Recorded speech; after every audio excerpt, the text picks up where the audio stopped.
laws and the U.S. Supreme Court have upheld that defective mortgage documents are grounds for foreclosure defense and for counterclaims in favor of the homeowner. If your mortgage has been sold or assigned since closing the loan, it may be defective and you may be paying the wrong party, and the lender may not have standing or the right to foreclose or collect payments under the law. If you would like to know if your mortgage is legal or not, or know if you are paying the right party, we can help. Our initial consultations are free of charge. We are not attorneys. We are legal researchers and work closely with experienced lawyers who know how to help you find the evidence to help you keep your home. Call toll free 1-855-2-KEEP-IT. That's 1-855-2-KEEP-IT today.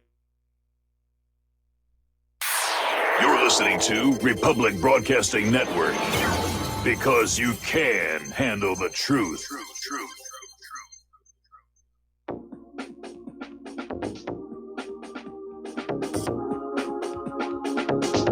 What really happened with your host, Mike Rivero. The history the government hopes you never learn. Here is your host, Michael Rivero. And aloha, America. Welcome to our show today. It is Monday, June 24th, 2019. And we've got a lot of stuff to talk about today. The phone lines are open, 800-313-9443. That's 800-313-9443. Sam is in our control room, ready to answer the phone, put you on the air with your comments, questions, and observations. So let's get right on into it here. And obviously, a lot of people are still talking about the call-off of the strikes onto Iran. And not surprisingly, the corporate media is out there. They're on the attack mode. You know, he failed to follow through.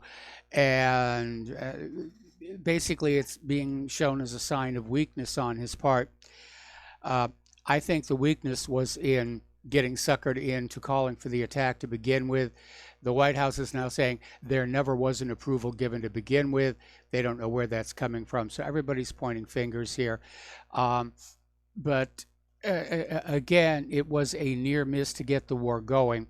And at best, let's be honest, it's a temporary reprieve because the people who want this war, John Bolton, Mike Pompeo, Benjamin Netanyahu, they're not going to quit. They're going to do something else to get this war going any way that they can. And over at CNN, Samantha Vinograd accused Trump of not being able to make up his mind and that he had damaged the credibility of the United States by not attacking Iran. So they're all out there basically just raking him over the coals here. Now, Trump has decided that instead of a military attack into Iran, he's going to punish them for shooting down the drone with yet more sanctions, and he signed the executive order early today for even more draconian sanctions against Iran. So again, provoke, provoke, provoke, provoke. And it's only a matter of time before they get this going. But they're putting major sanctions onto Iran. And over in Israel, Netanyahu was pleased to hear about these crippling new sanctions. And Netanyahu said, thanks to crippling American sanctions, Iran is facing unprecedented economic pressure as a result of its aggression.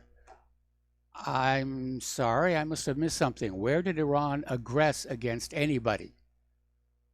They defended their airspace, as Israel certainly would, as the United States certainly would.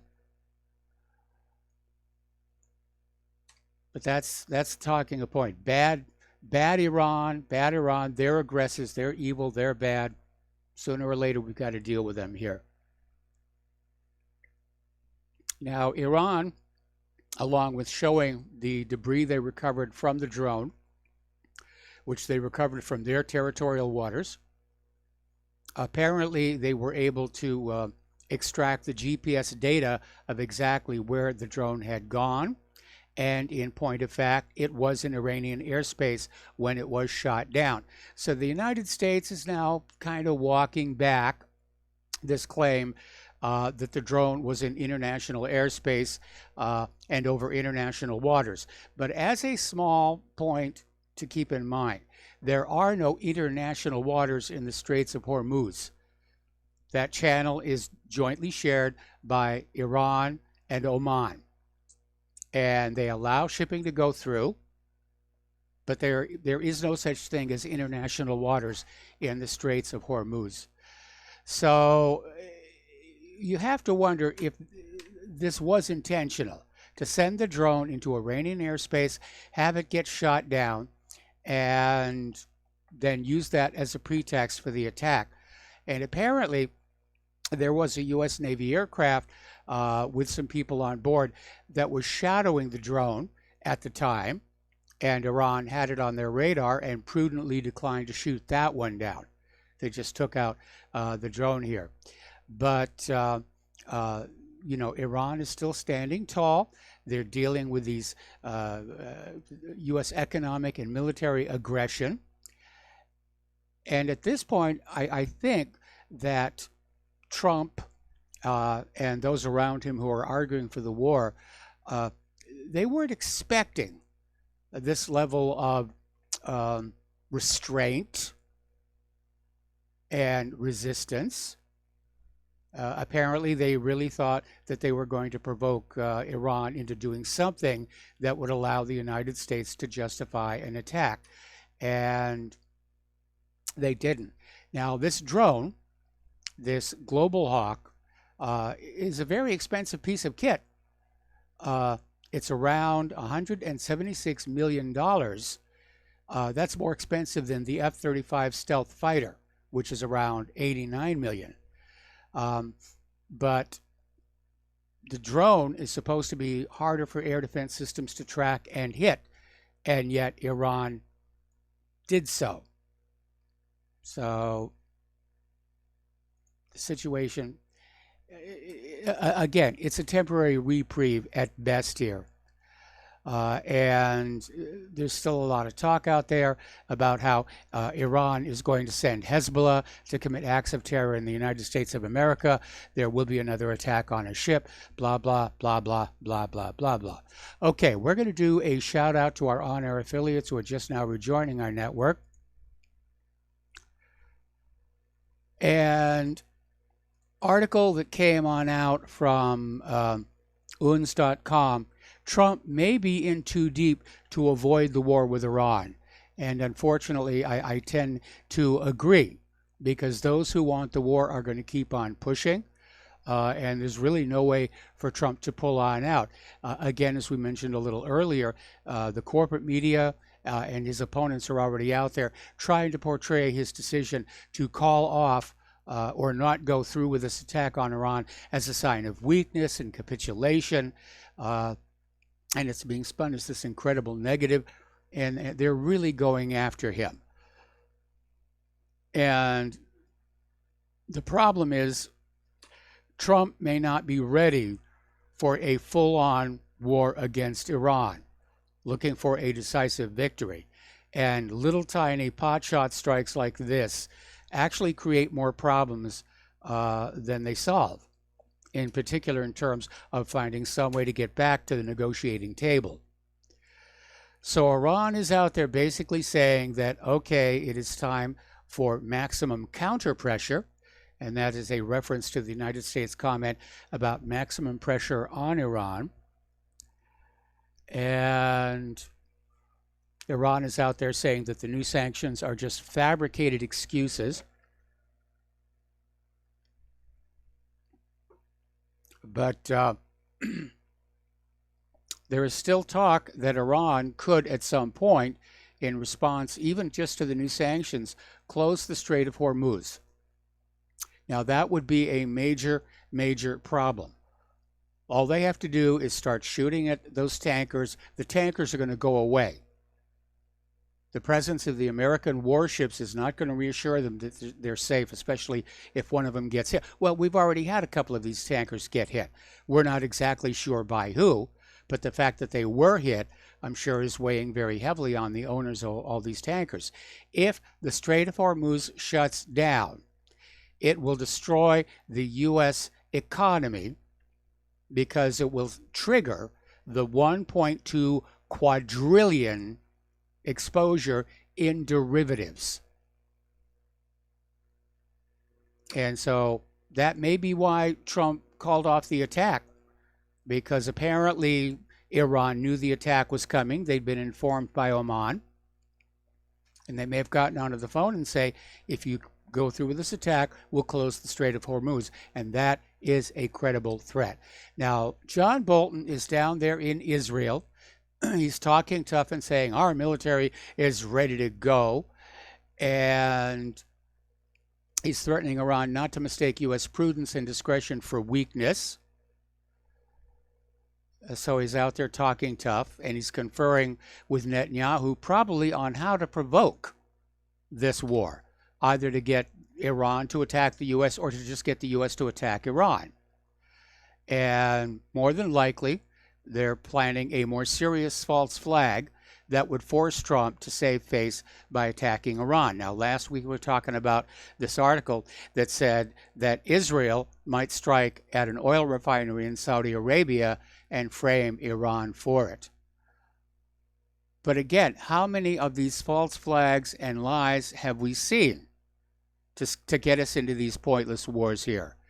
LBJ in the Gulf of Tonkin, Colin Powell and his little vial of talcum powder, Obama talking about Assad gassing his own people, Saddam's nuclear weapons. We've been down this road before. So, interesting little article. This one came out of Information Clearinghouse saying about how all over the media they're talking about how Iran is violating the nuclear deal. Well, Iran has been sticking with the nuclear deal with the rest of Europe, even though the United States has withdrawn, at which point the nuclear deal technically was no longer in effect. But Iran was trying to play by the rules here, and nobody talks about the fact it was the United States that violated the nuclear deal. And Trump is on TV once again saying, we will never allow Iran to have nuclear weapons. Well, again, Iran was not building nuclear weapons. The IAEA confirmed it. All of the claims that Iran was building nuclear weapons were about as real as the claim Saddam had nuclear weapons. Iran was enriching uranium for reactor fuel for its power station. They were engaged in the manufacturing of medical isotopes for export, along with other peaceful industrial applications of nuclear technology, which they are allowed to do under the Nuclear Non-Proliferation Treaty, which both Iran and the United States have signed and ratified. Iran has been playing by the rules. The United States has not. Actually, under the terms of the Nuclear Non-Proliferation Treaty, the United States is obligated to help Iran build peaceful nuclear facilities. And if you're really worried about Iran having a nuclear bomb factory under their power station, the way Israel has under Dimona, well, go on in there. Help them pour the foundations, lay the pipes, do the wiring, and you'll know for certain there's no bomb factory under there. And by the way, Iran did not build that power station. Russia did. So Russia would know if there was a bomb factory under there. Remember when Israel bombed Iraq's nuclear power station with the claim that they had a bomb factory in the basement? And then following the invasion and conquest of Iraq, international experts examined the wreckage of that power station and determined there had never been any kind of a bomb factory. It was just a power station. Now, Senator Tom Cotton, who's a member of the Senate Armed Services and Intelligence Committee, is basically saying that if the Islamic Republic is allowed to proceed unchecked, it will only increase the country's hostility toward the U.S., and that there will be an attack on a U.S. ship. So he's basically saying if we don't attack Iran now, sooner or later, Iran will attack a U.S. ship. I think that may be the false flag he's pushing here. Okay. Retired Army Colonel Douglas Macgregor appealed to history to argue against a stupid, pointless, unnecessary war with Iran during an appearance Thursday night on Tucker Carlson. And it is. it's a pointless and unnecessary war. The only reason they want the war is because Israel wants a regional political rival smashed up at U.S. expense. The private central bankers want Iran enslaved to private central banking. The U.S. wants Iran's oil to be sold only for the U.S. dollar to stimulate foreign demand for U.S. dollars. That's it. Money and oil and political power. Iran is not a threat to the United States. They haven't invaded the United States. They haven't attacked the United States. In fact, Iran is not in the habit of initiating wars of conquest against other countries. Now, as I mentioned, Tucker Carlson is very much opposed to this war, and apparently Antifa decided to put up posters doxing Tucker Carlson. They put up posters smearing him as an alt-right racist and sharing his family's home address throughout Washington, D.C. The idea being to encourage people who don't agree with Tucker Carlson to harass him at his home. That's the whole point of doxing out there. Okay. Another article, this one out of the nationalinterest.org, why a U.S.-Iran war could end up being an historic disaster. And they start out talking about how the George W. Bush administration manipulated the intelligence. Actually, let's put it simply, he lied to scare the American people into backing a war of aggression against Iraq. And, of course, the nuclear weapons Condoleezza Rice warned us all didn't exist. But the invasion proceeded, and thousands of dead Americans, tens of thousands of wounded and maimed U.S. personnel, hundreds of thousands of dead Iraqis, and millions of Iraqis displaced. That was the cost of that particular war. And here they want to do it again. Now, even the Pentagon is saying Iran will be a formidable foe. And the United States is probably going to get bogged down in a ground war, like they did in Vietnam, like they have done in Syria, like happened in Afghanistan. The U.S. military isn't doing all that well right now. And yes, we still have the bombers and the nuclear weapons and everything, but in terms of conventional warfare, hasn't really been all that good. All righty. Over in Syria, 5 underwater pipelines off the coast of Banias in the northwestern Syria were attacked in an act of sabotage over this weekend. Nobody's really sure who is behind the act. No group is claiming responsibility. But Oil Minister Ali Ghanem has called the incident a terrorist attack. Now, Syria has been beset by fuel shortages since the European Union and the U.S. imposed sanctions on the country, including trade restrictions, travel bans, and asset freezes on certain individuals in response to atrocities carried out by the Syrian regime. So, they have a shortage of oil and gas there. Back in April, there were these pictures circulating on social media of hundreds of cars waiting in line at a petrol station in the Syrian capital Damascus after owners of private cars were given an allowance of 20 liters of fuel every 5 days. And apparently last winter, the Syrian regime introduced rationing for cooking gas. So whoever did the sabotage of the pipelines, it's an attempt to further choke off Syria's energy supplies. And that kind of narrows down who's going to do it. All right, once again, Houthi rebels have attacked a civilian airport in Saudi Arabia, saying the strike was in retaliation for Saudi airstrikes in Yemen. So they're fighting back, and apparently they're showing a lot more resilience and resistance than was expected. Everybody thought these wars were going to be easy. Oh, these are just these Middle Eastern countries, and they're not good fighters, and we'll just blow right through them. Getting on back to Saudi Arabia, Trump is now saying that allowing the FBI to investigate the murder of Khashoggi would jeopardize the Saudi arms sales. So he basically wants the investigation to go away. Yes, it's a shame the guy got killed. And yes, probably it was Saudi Arabia. We don't really need to know that because we're too busy selling weapons. And selling weapons makes money. And money is a good thing right now. So we don't know if Saudi Arabia is pressuring the White House on this, or if it's just that Trump is thinking like a businessman and is trying to protect the military-industrial complex and their profits, which I understand they actually did fairly well at the Paris Air Show. Got to take a break for commercials. We'll be right back.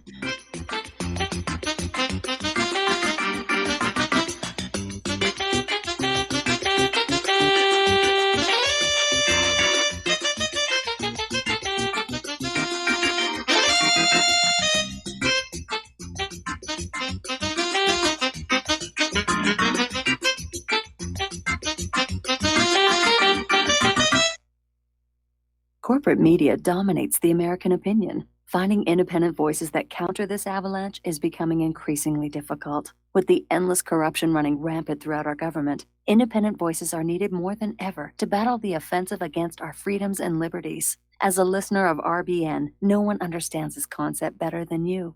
Now it's up to you to do your part. The time has come for you to take action and begin broadcasting the truth to hundreds or thousands of people every month. Sound impossible? Quite the contrary. With pointed slogans from LibertyStickers.com, you can reach countless sleeping Americans unaware that they live in a real-life wonderland. LibertyStickers.com has a huge inventory of political bumper stickers and messages that reflect the truth about our government, our politicians, and the future of America. With so many in stock, there's one perfect for you. Visit us today at LibertyStickers.com. Again, that's LibertyStickers.com. Do your part. Your voice is important. Let it be heard. Folks, we're living in a world the likes of which we've never perceived any clearer than we do now. The plan for global governance has been in the works for generations and would have likely been achieved by now, but for the fact that the globalists left open their Achilles heel. With all their tools, Federal Reserve System, fiat currency, no child left behind, and then Common Core education introduced to our schools to dumb us down, vaccines, pharmaceuticals to lobotomize us, GMO foods, insertion of compromised or bought and paid for politicians, judges, mainstream media propaganda, all pieced together like a puzzle designed to ultimately bring the world under submission. But with all their strategy, they forgot one thing: knowledge. And knowledge is power. With knowledge, their bombardment is nullified. Folks, with that, as brilliant and knowledgeable as you've become, among the wisest audience of any radio audience in the world, and you are, I want you to take a moment to reflect and ask yourself, how much of that knowledge did I obtain from Republic Broadcasting Network? How high has my consciousness been raised since I've been a listener? How fast am I now able to discriminate truth from fake news by being a Republic Broadcasting listener? How clear am I now able to see the world since I've been listening to RBN? Ask yourselves those questions, folks. Then ask yourself, what is that knowledge worth to me? Like my morning coffee, how would I survive without it? A voice of truth in a sea of lies. Do we not all need to make sure it survives? Like public broadcasting, we are now finding we can only survive with listener support. Censorship, advertisers being attacked, truth itself being attacked. It's the only way through this. We at Republic Broadcasting humbly ask you to become a supporter. Look at your budget and make a determination of what Republic Broadcasting is worth to you and what you can afford on a monthly basis. Go to republicbroadcasting.org and pledge 20, 30, 40, 50, if possible, 100 a month or more if it's affordable. Click the donate button and become a regular monthly donor. Assure both us and yourself that Republic Broadcasting truth will continue to flow like that morning coffee. The network thanks you. When all this twisted steel was swept away, did these remaining holes reveal what's really happened? What's really And aloha, America. Welcome back to our show. Now, as you know, along with Iran, tensions are building between the United States and China. There are the tariffs, the trade war that's going on, the friction over the Taiwan Straits, the friction over the South China Sea. And to add more grist to the mill, so to speak, Donald Trump is now insisting that China provide its own protection for their oil tankers transiting the Straits of Hormuz. Because Trump's attitude is, why should we spend our money on our military to protect the Chinese oil ships? And he has a legitimate point there, but one wonders if he's really just trying to save a few bucks on our military, or if it's just another way to thumb his nose over at China. Down in Israel and Palestine, we're starting to see more and more come on out of the so-called deal of the century.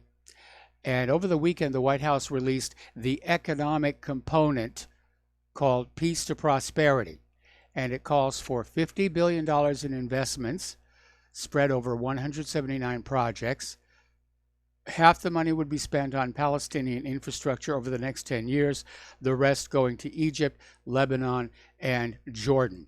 It will also include a $5 billion transportation corridor between the occupied West Bank and the Gaza Strip, and another $2 billion for the Palestinian tourism sector. And it all sounds really good, except that Palestine is saying, we're not going to go along with this until we hear what the political component is going to be. Because everybody, what they're suspecting is going to go on is, we're going to give you all this money and all this financial help as long as you give up any idea of a right to a Palestinian state. Now, as I mentioned before, John Bolton is in Israel talking with Netanyahu, and Netanyahu apparently yesterday toured the West Bank with John Bolton and said he will listen to the U.S. peace proposals, but said that any future agreement with Palestine must guarantee the Israeli presence in the Jordan Valley. And basically,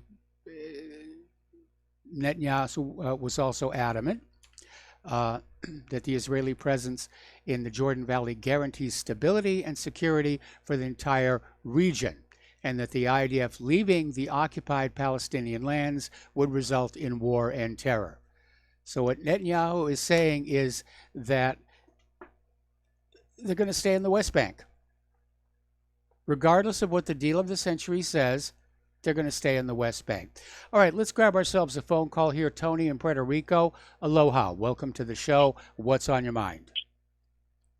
Yeah, aloha, Mike. I have a quick comment on those U.S. drones. Don't they have anti-missile detection, like flares, or can they like zigzag, stuff like that? To avoid getting hit by a missile? The Global Hawks are not all that maneuverable because they're built for endurance and loiter time. So they're really not all that maneuverable. I imagine that it would be possible to mount radar chaff and flare pods on the hard points on the wings. But I think they were just simply assuming that Iran's radar was not going to be able to detect it. So in other words, they're like just sitting ducks up there, right? Well, they rely on their altitude. Their maximum altitude is 65,000 feet, although I understand this one was down to around 30,000 feet, which it's almost a reminder of how Francis Gary Powers was brought down in the Soviet Union, which destroyed Kennedy and Khrushchev's attempts to reach détente. And there was a mechanical problem with Powers U-2, which caused an engine unstart at its maximum altitude, and he had to fly down lower to try and restart the engine, and that's where he got shot down.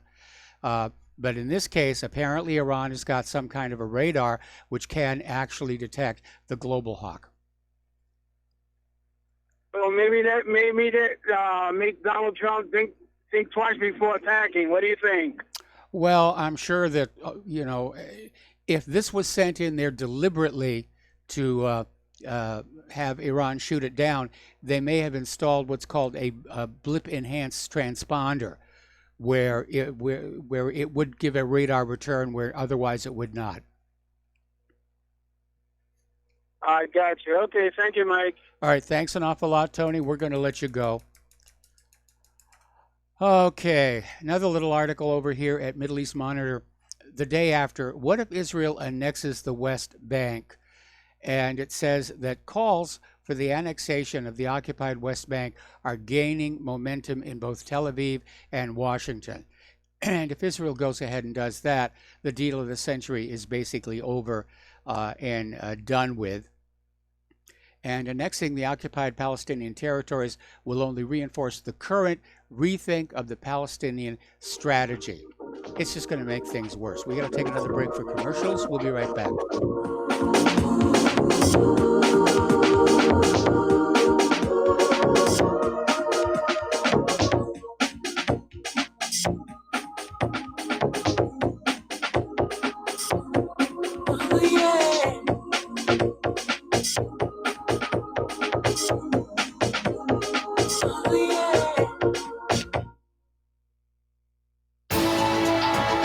You are tuned in to the Republic Broadcasting Network. Visit our website by going to republicbroadcasting.org.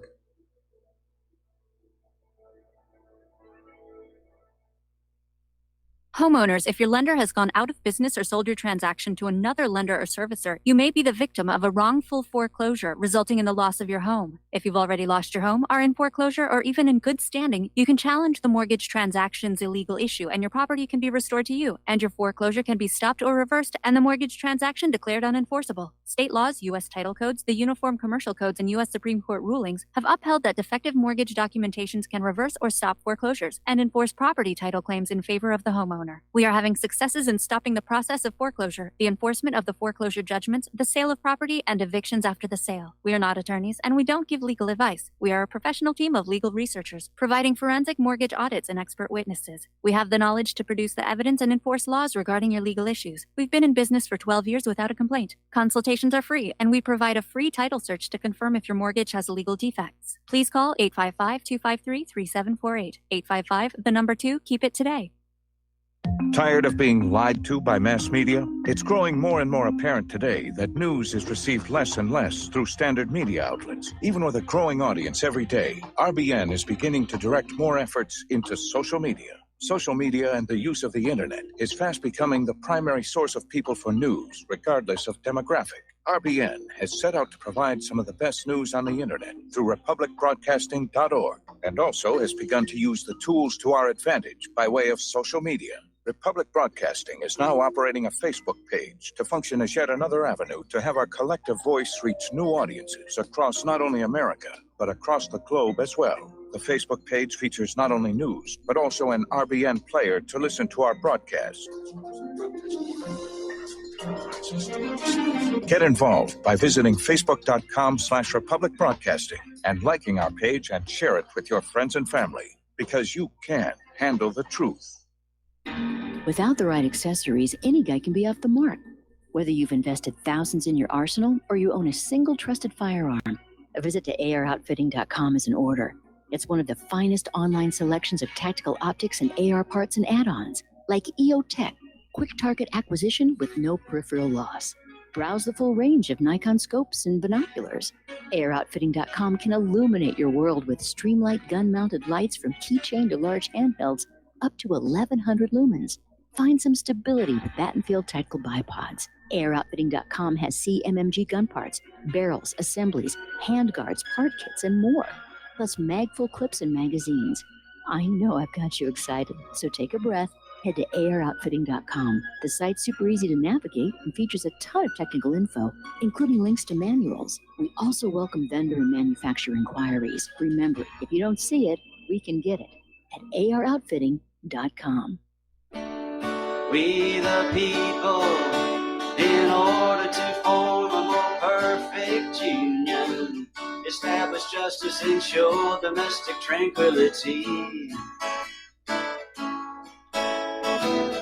provide for the common defense, promote the general welfare, and secure the blessings of liberty to ourselves and aloha, America. Welcome back to our show, and we're going to go back to the phones here to Dustin in New Jersey.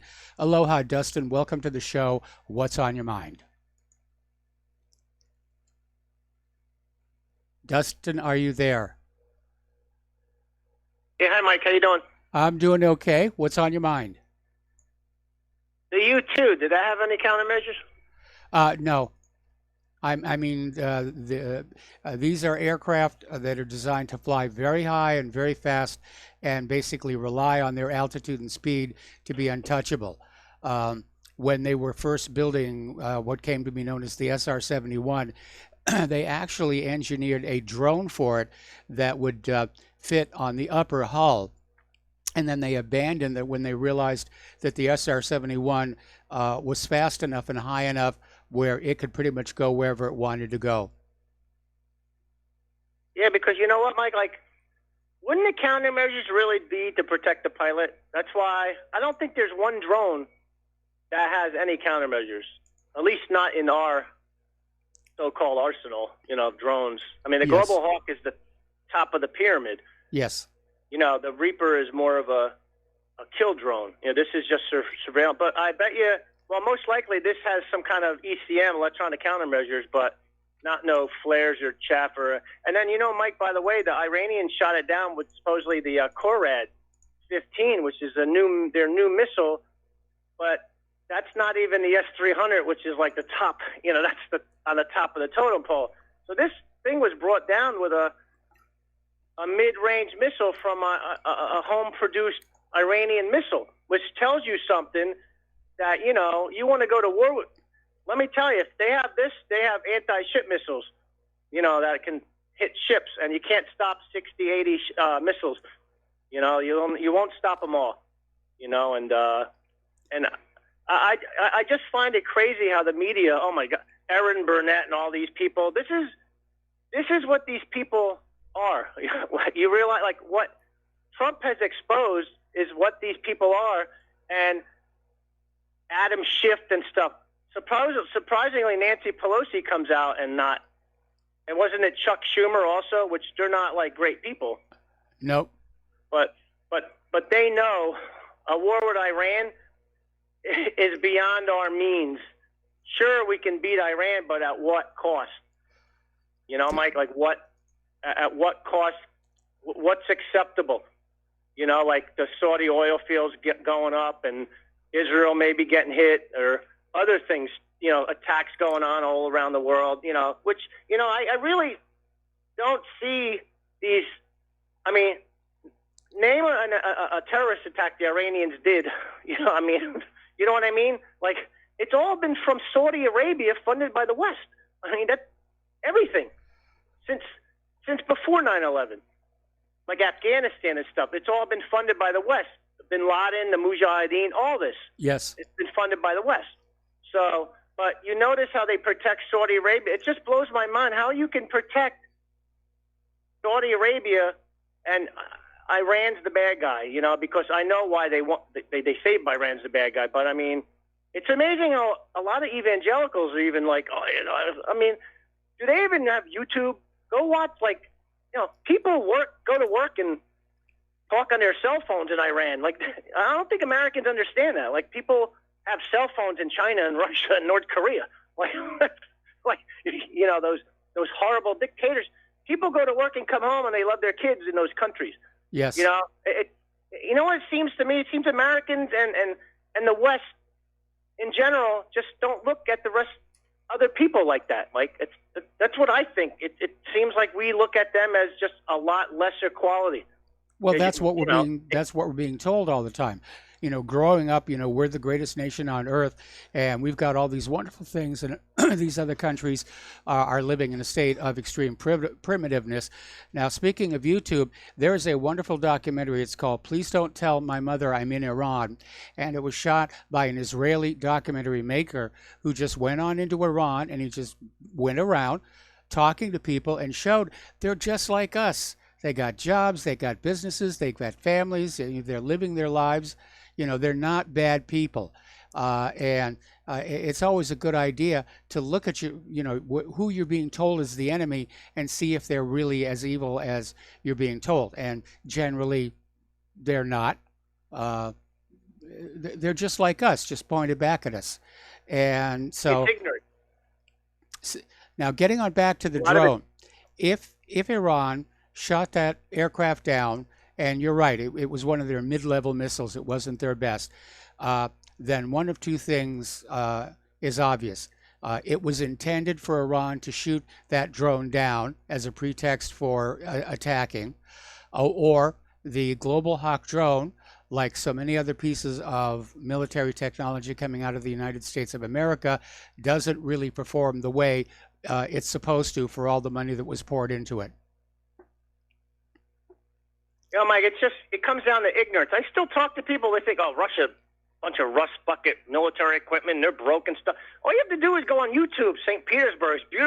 It's beautiful. Putin spent 4.5 hours talking to the people, like calling in. Like, name a leader we have that would even give you the time of day anymore, unless you go to a rally. Yes. You know? I mean, that tells you the different mentality now, you know, like... Oh, well, in this country, politicians won't talk to you unless you got a check in your hand. And it's got to be more than $5 million a check, because they're not going to talk to regular people that send a $5 donation. I always laugh. People like us, they send in a $5 donation. Like, they're not going to give you the time of day. You know, stop calling your congressman or your senator. They're not going to give you your time of day unless you're giving them a check for over $5 million. It's just the reality. That's why people who call on the show not going to do anything, folks. That's it. You know, it's a sad reality. And Mike, before I get off the phone, I'm just going to tell you, China's got 52.5% of the world's steel production. You know what we got? 4.7%. That's it. Yes. Game over.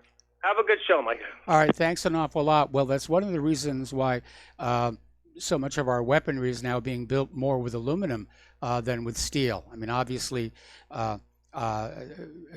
tanks have a lot of steel, but most of the armor these days are these composite materials, these Chobham armor and various other laminates or reactive armor. And it's one of the things that makes our Navy ships so fragile. All right, we're going to go back to the phones here to Art off the grid. Aloha, Art. Welcome to the show. What's on your mind? Mike, well, you know, yeah, that documentary, Please Don't Tell My Mom I'm in Iran, that was a really good one. I like that. Yes.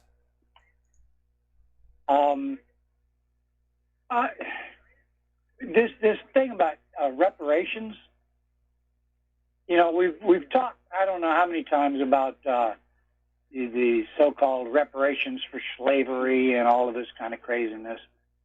But something I just ran into the other day was this case for gay reparations. And I'm thinking, whoa, wait a minute, what? And so I start reading, and apparently they just celebrated their 50th anniversary of the 1969 raid of the Stonewall Inn, which was a gay inn in a gay bar in New York City. Yes. And I guess it was the chief of police, I think his last name's O'Neill. He issued a public apology for the way that gays had been treated, and then went on to discuss this issue of gay reparations. And I'm thinking, as I listen to the way they're talking about how for 50 years they've been beat up, they've been jailed, they've been fired, they've been harassed, all of this. So they want reparations. And I'm thinking, well, this brings me back to the same exact darn question I asked about racial reparations. How are you going to figure out who's going to pay? Because I've never acted racist in any way ever in my entire life. So what, you're going to hold me responsible for being prejudiced against gay people? I've never expressed a prejudice against gay people. Same Never. here. You know, so what, you're going to expect me to pay that? I don't think so. You know, this is Mike, can I get reparations because I've been mistreated during 30 plus years of being homeless? Can I get reparations for that? Well, like I said, this whole reparations thing, it's just pandering for votes because the Democrats don't really have any solid ideas. So they're out here with black reparations and gay reparations and They're fanning up abortion as an issue for next year's elections because they don't really know how to solve the real problems facing this nation. Yeah, that's really. I mean, it's just crazy. I mean, who's coming up with this stuff? I just don't get it. Anyway, I just kind of wanted to throw that out because that's been eating at me ever since I ran across that article yesterday, and it just ate me up the past day and a half, just trying to make sense of why are people going to this point of absolute ridiculousness? Do they actually think people are going to buy into it? Anyway, thanks, Mike. Have a great one. All right, thanks an awful lot. I mean, the next thing we're going to have is, bullying reparations. If you were bullied as a small child growing up, you're going to get reparations for that. Again, how do you document you were the victim of bullying, and how do you identify the people who did the bullying? Because those of us who were not bullying, why should we be forced to pay for it? It's impractical in every one of these, and it's never going to happen anyway.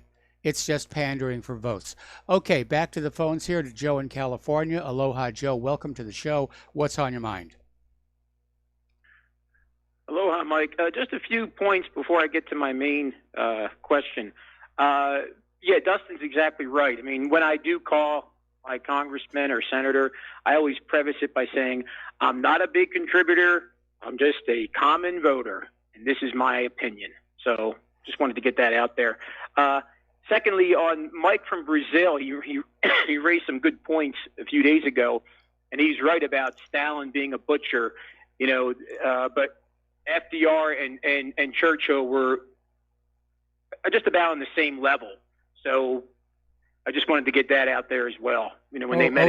If you look at how they treated the German POWs after World War II, that's something that's not taught in our public schools. What they did to the people in Hamburg and Dresden, they're all butchers, in my opinion. Yes. And as far as reparations and payments, I think the first party that should pay any payments, reparations, or compensation is the Israeli government to the families of those who were killed in the attack on the USS Liberty on June 8, 1967, and to the 294 men who were families, if they're still living, who were injured. If I were president, that would be the first thing I would do. I would tell the Israelis, you're going to have to pay compensation, issue a public apology, or we're going to place sanctions on your ass. Well, it would be good, but it's never really going to happen. Personally, it's never going to happen, of course. The part that amazes me is if you consider how much blood and treasure the United States spent to stop the Nazis from completing whatever it was their plans were. You would think that Israel would be grateful to us, but no, they're always out there with their hand out again saying, Holocaust, Holocaust, give us more money. Sure. Mike, lastly, on Iran, on Trump's decision, whatever the rationale was behind his pulling back, and I'm a little confused. I saw a headline where he said he didn't pull back, so I don't know what to make of that. But in any event, I love how this narrative comes out, that the media, they're all following in lockstep. The congressmen, senators, the media, it's all U.S. is being isolated. It's as if everyone's being told to put this out. We are isolated. Our allies are confused. We're isolated from our allies in Europe and the Middle East because we didn't attack Iran. As if the Europeans, the Germans, the French, as if they were just itching to attack Iran, and it was Trump who pulled them back. I just find it laughable that the U.S., in light of the fact that they've attacked so many countries, and this one occasion when they didn't attack Iran because Iran shot down an unmanned drone, that the U.S. is now isolated. This is the deep state. This is the establishment's way of scaring the American public. We're isolated. Be afraid. We have to attack the next time something happens, or else we'll be further isolated. It's just laughable. Well, it would be laughable if war was not such a serious matter. And of course, in the background, we have to remember that Russia has already stated that if the United States attacks Iran, that Russia will come in on the side of Iran with a lot of support, the way they did in Syria. And if you look at what happened in Syria, obviously that's a credible threat. But don't you agree that this argument that the U.S. is isolated is a false one? Well, technically, no, because the United States is rapidly becoming isolated, both because of its economic predations and all of these wars that they're carrying out. And I agree, but isolated because they did not attack Iran in this instance. No, I don't think. I think that's complete and utter nonsense. Again, they're raking Trump over the coals. Obviously, the neocons are very unhappy that the attack did not move forward. Israel's very unhappy the attack did not move forward. And you're right. They're trying to create a political climate where the next time there is a false flag, Trump will have to carry through with the attack to sort of save his self-image. Right. Thanks, Mike. All right, thanks an awful lot here, and the phone lines are now open. Getting on back to Israel, apparently over in the occupied Palestinian territories, the illegal settler numbers are growing faster than the population of Israel itself. Everybody's just moving on out there. They're grabbing some free land. They're moving into these settlements that are being bought and paid for by the government. You know, it's a sweet deal. And so the population there is increasing at a very, very fast pace here. And apparently, during the Gaza protests, Britain approved 14 million pounds worth of arms sales to Israel during that period, including ammunition, components for assault rifles, and other weapons that could be used for repression. We got to take a break for commercials. We'll be right back.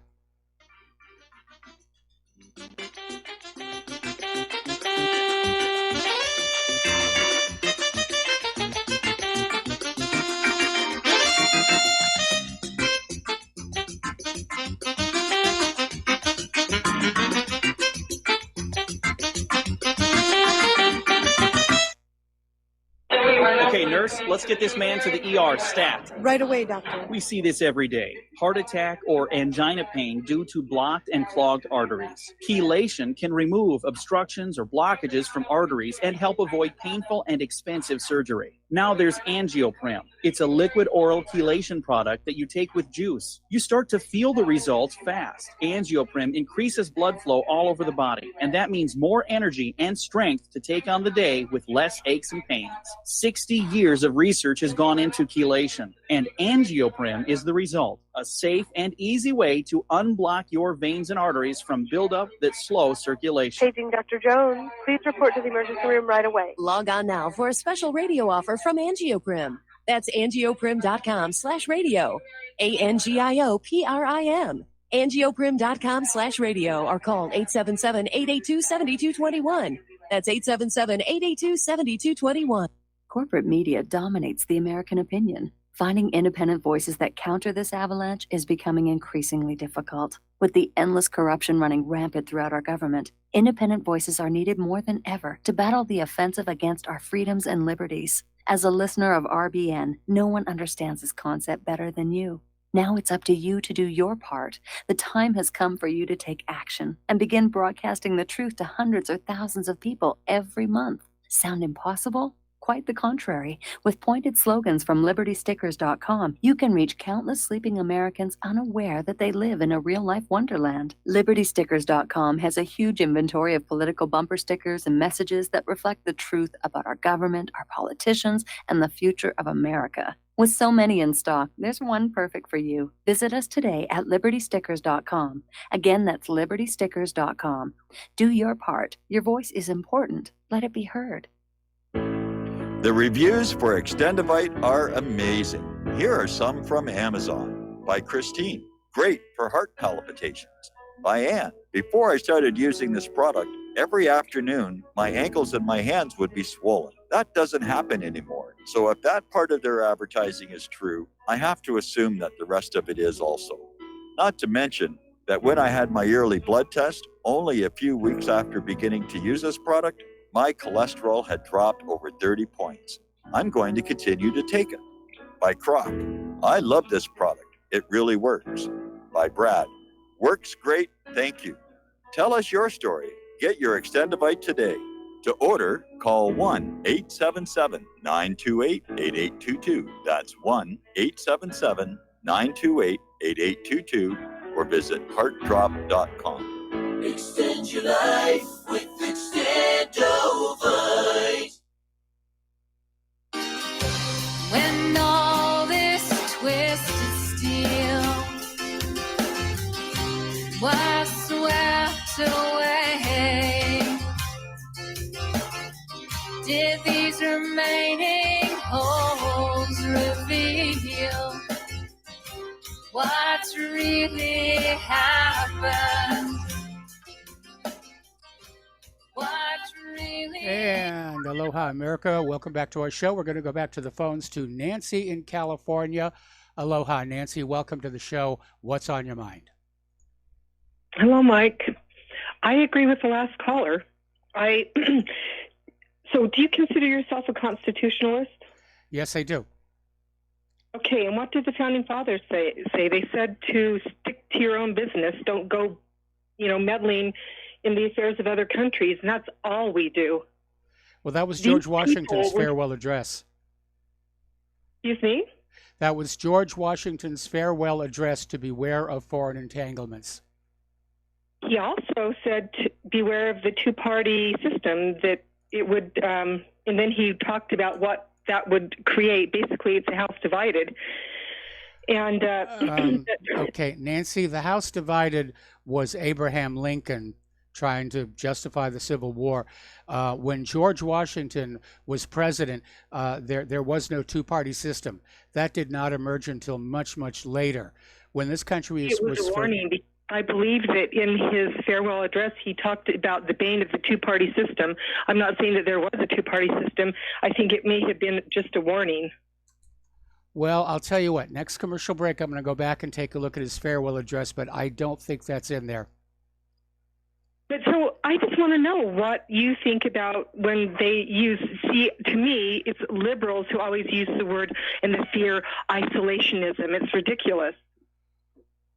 Well, liberals tend to be socialists and very much on board with this whole one planet, one government, one private central bank, one slab of cement. And to them, any kind of isolation or populism or nationalism is a bad thing. Exactly. And so these media people, as the last caller was pointing out, all the fear mongering and, them saying that we're becoming isolationists, either they think that we're dumb or they're really stupid. Well, that's not exactly what our previous caller said. Not that we're isolationist, merely that we're becoming isolated because we failed to carry through with the attack on Iran. Isn't that the same thing? No, isolationist means you want to be isolated. Being isolated means it's being imposed from outside.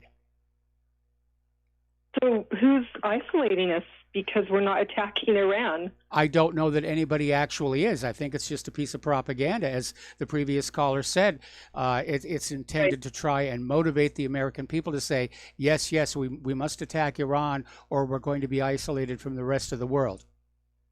Okay, great. I am so glad we clarified that because I was not understanding your point of view. Okay.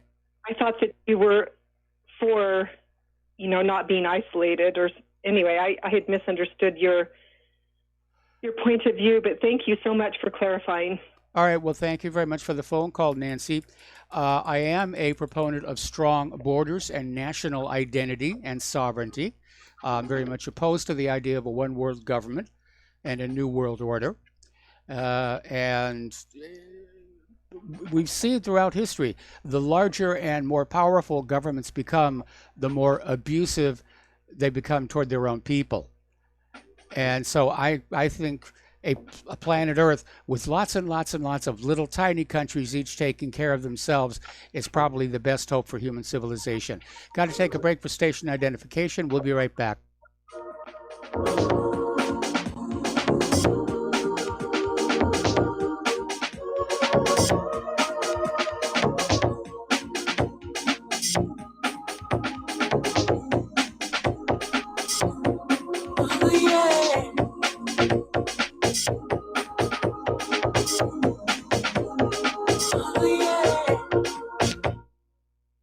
It happens more often than we can imagine.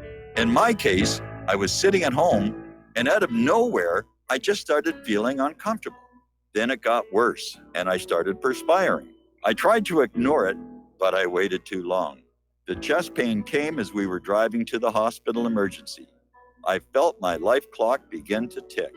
I barely survived. There was lots of damage done to my heart. What do I do now?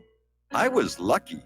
I took a leap of faith and tried a 7-herb formula with hawthorn, garlic, cayenne, and more called Extendivite. Herbs have been used for thousands of years to keep us healthy. If you're not using Extendivite as a preventative supplement, maybe it's time to start. To order, call 1-877-928-8822 or visit heartdrop.com. Extend your life with Extendovite. This is RBN, the Republic Broadcasting Network.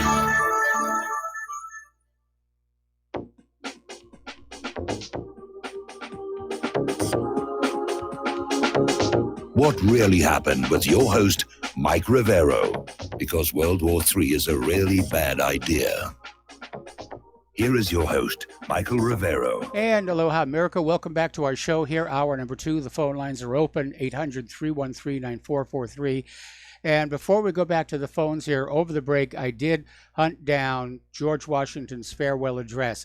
And in it, he talks about how the idea of political parties as a whole could represent a threat to true democracy in this nation. He didn't say anything about the two-party system, but he said there had to be concerns about allowing political parties to acquire too much influence within our system. Okay, back to the phones here. Peter in California, aloha. Welcome to the show. What's on your mind?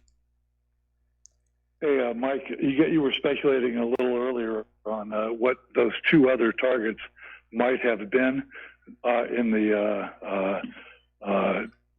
attack that Trump supposedly pulled back from. Yes. I would tell you that Tom Cotton and Lindsey Graham are signaling one is Iranian oil terminals and facilities on the coast, and they're also signaling Iranian blue water fleet, which is almost nothing. It's on the Arabian Sea side.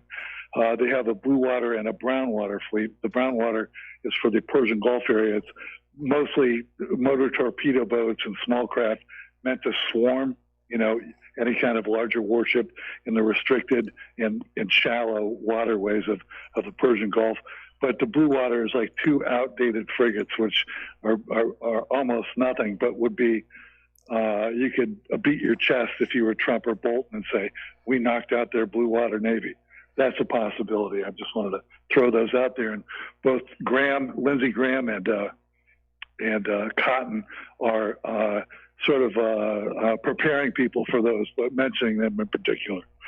But I want to also, I just sent you something from Mondo Weiss, and it's a review of a book called Exodus Betrayal, and it's Imagine a U.S. president taking Iran's side, or basically standing up to Israel. And I heard about it. I think I sent it to you over the weekend, but I tried to order it. I called up Barnes & Noble, and of course, it wasn't published by anybody. Something like that never gets published, just like the Walton Mearsheimer's book had to go to London to get published. But it was self-published, and you can buy it through Amazon. And it's basically a 435-page fictional book of an American president standing up to the Israeli lobby. And kudos to Mondo Weiss for even letting people know. No one would know about it if not for Mondo Weiss. So that, Well, definitely talk about a work of fiction. Yeah, exactly. But who knows? After all this, it's so clear who's beating the drum for this and who's paying the money to beat the drum for this, and paying off the legislators to beat the drum for this, and paying off who got Bolton in there and Pompeo in there, actually placed them in. It's Israel in her fifth column. That's who's getting us into war, And maybe after all this, a book like this will have some resonance, and maybe there's still a chance, Mike. Who knows? Well, I don't think anybody is ever going to ascend to high office in this country who is not already proven to be loyal to Israel. AIPAC will see to that. And the real lie about our so-called democratic principles is that long before ordinary Americans walk into those voting booths, the field of candidates has already been vetted to serve the military-industrial complex, to serve Israel, to serve Wall Street. And there really is no choice by the time we get to put our hand on those little buttons.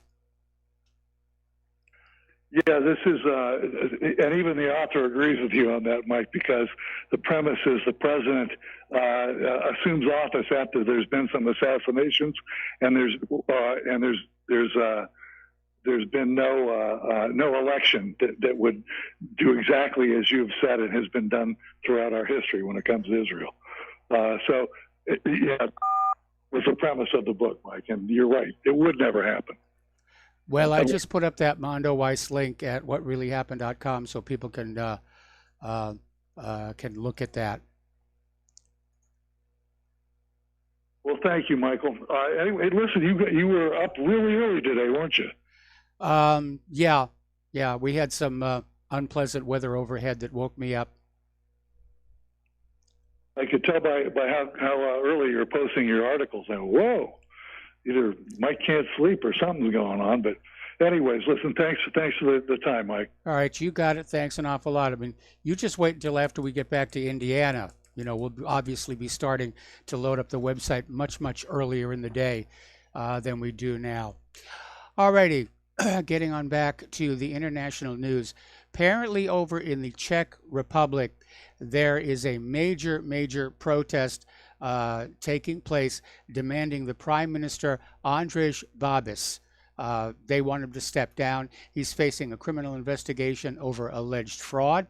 He's also the subject of a European Union conflict of interest investigation. And organizers are saying that about 250,000 people attended this rally. It's the largest protest since the fall of communism in 1989.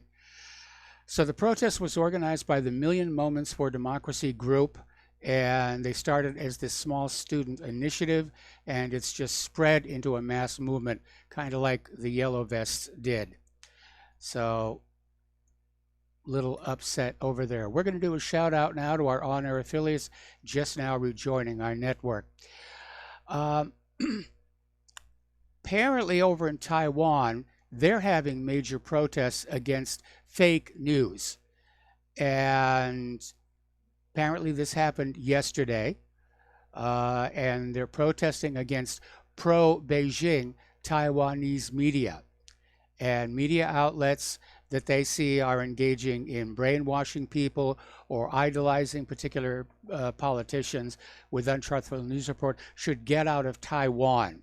And this is coming from Guan Cheng, a well-known live streamer in Taiwan, directly calling out CTI News during a brief interview before walking onto the stage of the rally. So people are really starting to move all over the world.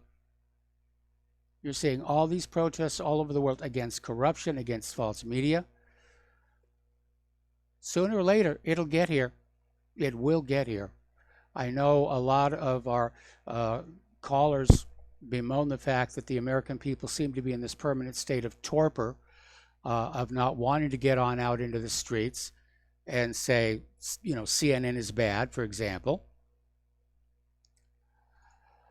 Another little story here, there's some blacklisted news, and basically it's saying that as near as anybody can tell, this attempt at a regime change operation in Venezuela has pretty much failed. And I think the final nail in the coffin was the embezzlement scandal that erupted around the U.S. appointed new president of Venezuela, Juan Guaido, where it turned out that his associates were basically grabbing onto the cash being sent for humanitarian aid and basically sticking it in their pocket. So right now, it looks like that's stalled. They don't have a legitimate government that they can put in there anymore. Guaido's not seen as legitimate anymore. The people are not behind him. Venezuela hasn't attacked the United States, so the United States can't attack them. This whole change the world around plan isn't working out all that well. All right, let's take another phone call. This is from Mark in North Carolina. Aloha, Mark. Welcome to the show. What's on your mind? Yeah, Mike, a couple of things, concerning the Iran deal. Yeah. Iran thing, what's going on. One, I was, earlier I turned on a video when I got home on my something called Secular Talk. This guy, Kyle Kaninsky, something like that. And he went over something. You know who this guy, Ben Shapiro, is? Yes. He's a little nerd. He's a little nerd talk show host, and always advocating war, real neocon. The thing that gets me, and he was also, criticizing why we didn't, we should have attacked Iran and this and that and blah, blah, blah. I understand from, that this clown was talking the same crap back in during the Iraq War when he was about 18 and 19 years old. Easily could have joined the military. And now he's only I think in his mid-30s. And the military are taking people in the mid-30s, all the way up to the early 40s, I believe, right now. Yes. This little dirtbag, this cowardly little punk, if he believes that way, he should go and join the military. Okay? He's the kind of guy. Well, I don't want to say any more about it because I might, say something you don't want to hear in there. You know what I mean? There's the radio station doesn't want to hear. So, but that thing is this. He's not the only one. These neocons are coming out of the woodwork now. John Hannity had just about a fit, evidently, what he wanted to do to Iran. Mark Levin, another one, another neocon. These people are so vicious. They are so evil. I can't believe at one time I used to like some of these talk shows. They just all they want is war. They don't care. Obviously, they say they do care, but obviously they don't care about the soldiers who would lose their lives, and they certainly don't care about the civilians in these countries that would lose their lives. All they want is war, war, war, war, war. And of course, always a lot about defending Israel, including Hannity. He was talking about defending. I was watching the Duran. The show to Duran. Yeah. They were talking about. They were showing Hannity's show there, where he was. He went in an outburst. He was debating Geraldo Rivera, and he was saying, they're always shouting what they want to do to Israel. Hey, it's none of our business what they want to do to Israel, what Israel wants to do to them. We need to stay out of these places. It is none of our business. And we're just talking about the influence of the Zionist lobby and all that of the AIPAC. I'm going to tell you this. If we get into a war now with Iran, it's going to be bloody. Yes. God knows how far it'll go, whether it'll go to World War III. Probably won't. It'll probably be somewhat limited, but it's going to be bloody. And we're talking very possibly actually having aircraft carriers obliterated. And if we had to invade the place, we probably would need 1 million men. Like I said before, we probably need a draft. Okay. Something like this happens, and it's going to come up that this is all about, defending Israel and this, that. Because Trump himself has said that we're keeping people like in Syria, for instance, to defend Israel. There is going to be such an outburst against Israel and against the Zionist lobby in this country. They won't be able to get away with it anymore. AIPAC will lose its power. The people are going to rebel. It's not going to happen. And people like Shapiro, they're not going to be drafted, Yes. I don't know what the draft date is up to, but I'm telling you, it gets me disgusted. And I told you before, I'm of Jewish ancestry myself. I'm concerned about anti-Semitism, not the nonsense anti-Semitism talk about, but the kind of anti-Semitism that could occur if this war gets on. I'm glad I don't live in, I'm glad I live in an isolated area. Nobody knows who and what I am. I don't, discuss my ethnicity. I just tell you on the show there, so you understand where I'm coming from. Right. And I'm an American first. I don't care about I care. I can't say I don't care at all, but I certainly don't care about Israel. They mean nothing to me. Zero, zip, zero, nada. my country is the United States. If I had to pick a second favorite country I have right now, then that country I think we should be best friends with, it's Russia. Okay? Israel has nothing to do with that, as far as I'm concerned. I couldn't care less about them. Okay? If they start behaving themselves, yeah, I'd like to see them, do okay. But they're not behaving themselves. They're a rogue nation. They're almost as bad, if not worse, as bad or worse than Saudi Arabia. They do not. They're not worth defending right now. They're a segregationist nation too, very racist in their attitude. I understand. They're even racist towards dark-skinned Jews.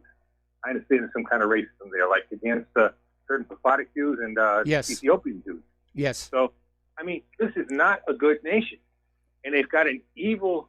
Well, he may not be a dictator, but he's just about a dictator, Netanyahu. Okay, what is it about this country? Why is it these people want to constantly say Israel, Israel, Israel, Israel?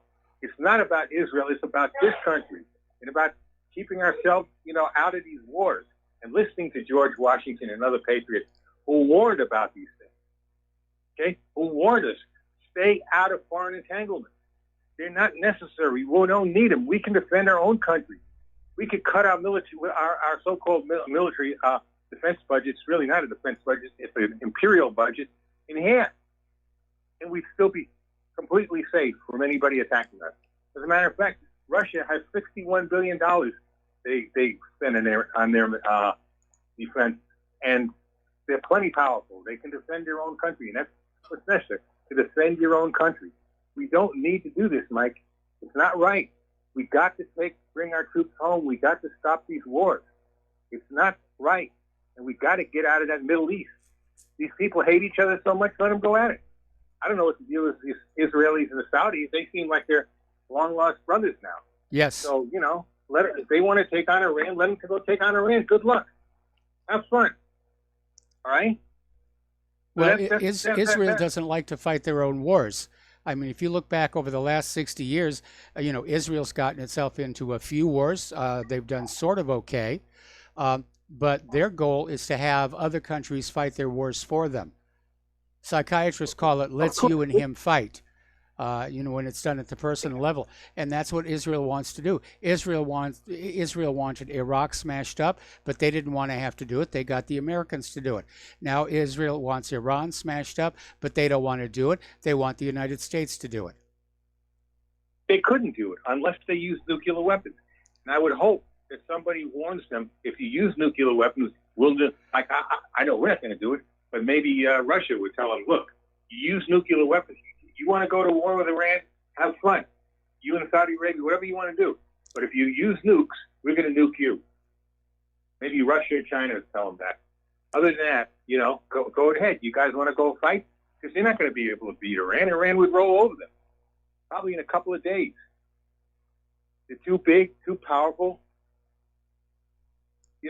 Yep. Logistically, Israel wouldn't have a chance. Neither would Saudi Arabia. The Saudis don't even do their, talk about having other people do the fight. They don't even have their own soldiers. They have mostly mercenaries. Mercenaries aren't going to fight very well. And the same thing in this country with illegal aliens and stuff. You think we're going to get the illegals to really fight? I doubt it. They've already abandoned that program. They've already abandoned that program. Yeah. Yes. You're not Navy SEAL, by the way, that's on trial right now, right? Yes. And 3 other Navy SEALs are accusing him of not just that one murder, but of shooting innocent people and all kinds of other stuff. And they say, well, now, you know what their defense is, I understand? It's all over, they're playing all over the radio and stuff like that. They're saying that they didn't like the guy. He was too tough on them, You're talking about supposedly, if we're to believe it, if it's not all hype, the toughest soldiers or sailors in the world, okay? And now they're saying, oh no, they just couldn't take all of that, and this and that, and they're willing to, put a guy in prison because he was too tough on them. So either they're lying, okay, and if they're telling, and if this guy is telling the truth, and his family's telling the truth about that defense, then it means the SEALs are most likely they're all hype. If they're telling the truth, this guy's a vicious murderer, and I tend to believe them. But it obviously shows there is trouble even within the elite of our military. That's because nobody wants to go in anymore. Who wants to go and fight other people's wars? Would you? Nope. I don't care how much they paid. You know, if it comes to defending this country, sure. But, you know, who wants to go to fight other people's wars or to fight corporate wars or the oil company wars or the banks' wars or Israel's wars or Saudi Arabia wars? Nobody wants to do that, Mike. Nobody. Nobody in their right mind. So they're having to pick from the bottom of the barrel. And eventually yes, they they're are. going to have to go Yes, to they are. They're putting snowflakes in uniforms, and we're getting the result of all this liberal indoctrination. Mark, I got to let you go. We got to take a break for commercials. Back with more phone calls after these few words.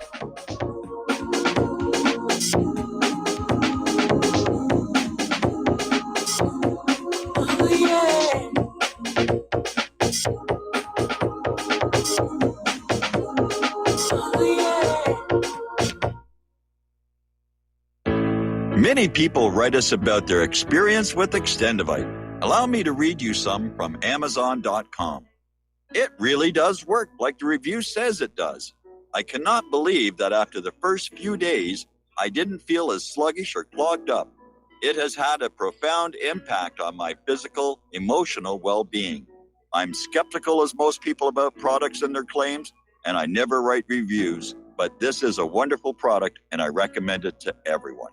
Great product. It has brought my blood pressure from the mid-150s over the 80s to the mid-130s over mid-80s, along with diet and exercise in just the past couple of months. Excellent. Thank you, David. Tell us your story. Get Extendivite today. Call 1-877-928-8822 or visit heartdrop.com. Extend your life with Extendivite. Folks, we're living in a world the likes of which we've never perceived any clearer than we do now. The plan for global governance has been in the works for generations and would have likely been achieved by now, but for the fact that the globalists left open their Achilles heel. With all their tools, Federal Reserve System, fiat currency, no child left behind, and then Common Core education introduced to our schools to dumb us down, vaccines, pharmaceuticals to lobotomize us, GMO foods, insertion of compromised or bought and paid for politicians, judges, mainstream media propaganda, all pieced together like a puzzle designed to ultimately bring the world under submission. But with all their strategy, they forgot one thing: knowledge. And knowledge is power. With knowledge, their bombardment is nullified. Folks, with that, as brilliant and knowledgeable as you've become, among the wisest audience of any radio audience in the world, and you are, I want you to take a moment to reflect and ask yourself, how much of that knowledge did I obtain from Republic Broadcasting Network? How high has my consciousness been raised since I've been a listener? How fast am I now able to discriminate truth from fake news by being a Republic Broadcasting listener? How clear am I now able to see the world since I've been listening to RBN? Ask yourselves those questions, folks. Then ask yourself, what is that knowledge worth to me? Like my morning coffee, how would I survive without it? A voice of truth in a sea of lies. Do we not all need to make sure it survives? Like public broadcasting, we are now finding we can only survive with listener support. Censorship, advertisers being attacked, truth itself being attacked. It's the only way through this. We at Republic Broadcasting humbly ask you to become a supporter. Look at your budget and make a determination of what Republic Broadcasting is worth to you and what you can afford on a monthly basis. Go to republicbroadcasting.org and pledge $20, $30, $40, $50, if possible, $100 a month or more if it's affordable. Click the donate button and become a regular monthly donor. Assure both us and yourself that Republic Broadcasting truth will continue to flow like that morning coffee. The network thanks you. Well, they're stealing down on Wall Street and in Washington, too.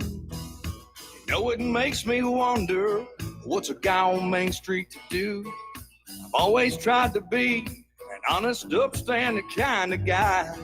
But I must admit lately, I thought about giving something else a try. Oh, I want to be a pirate.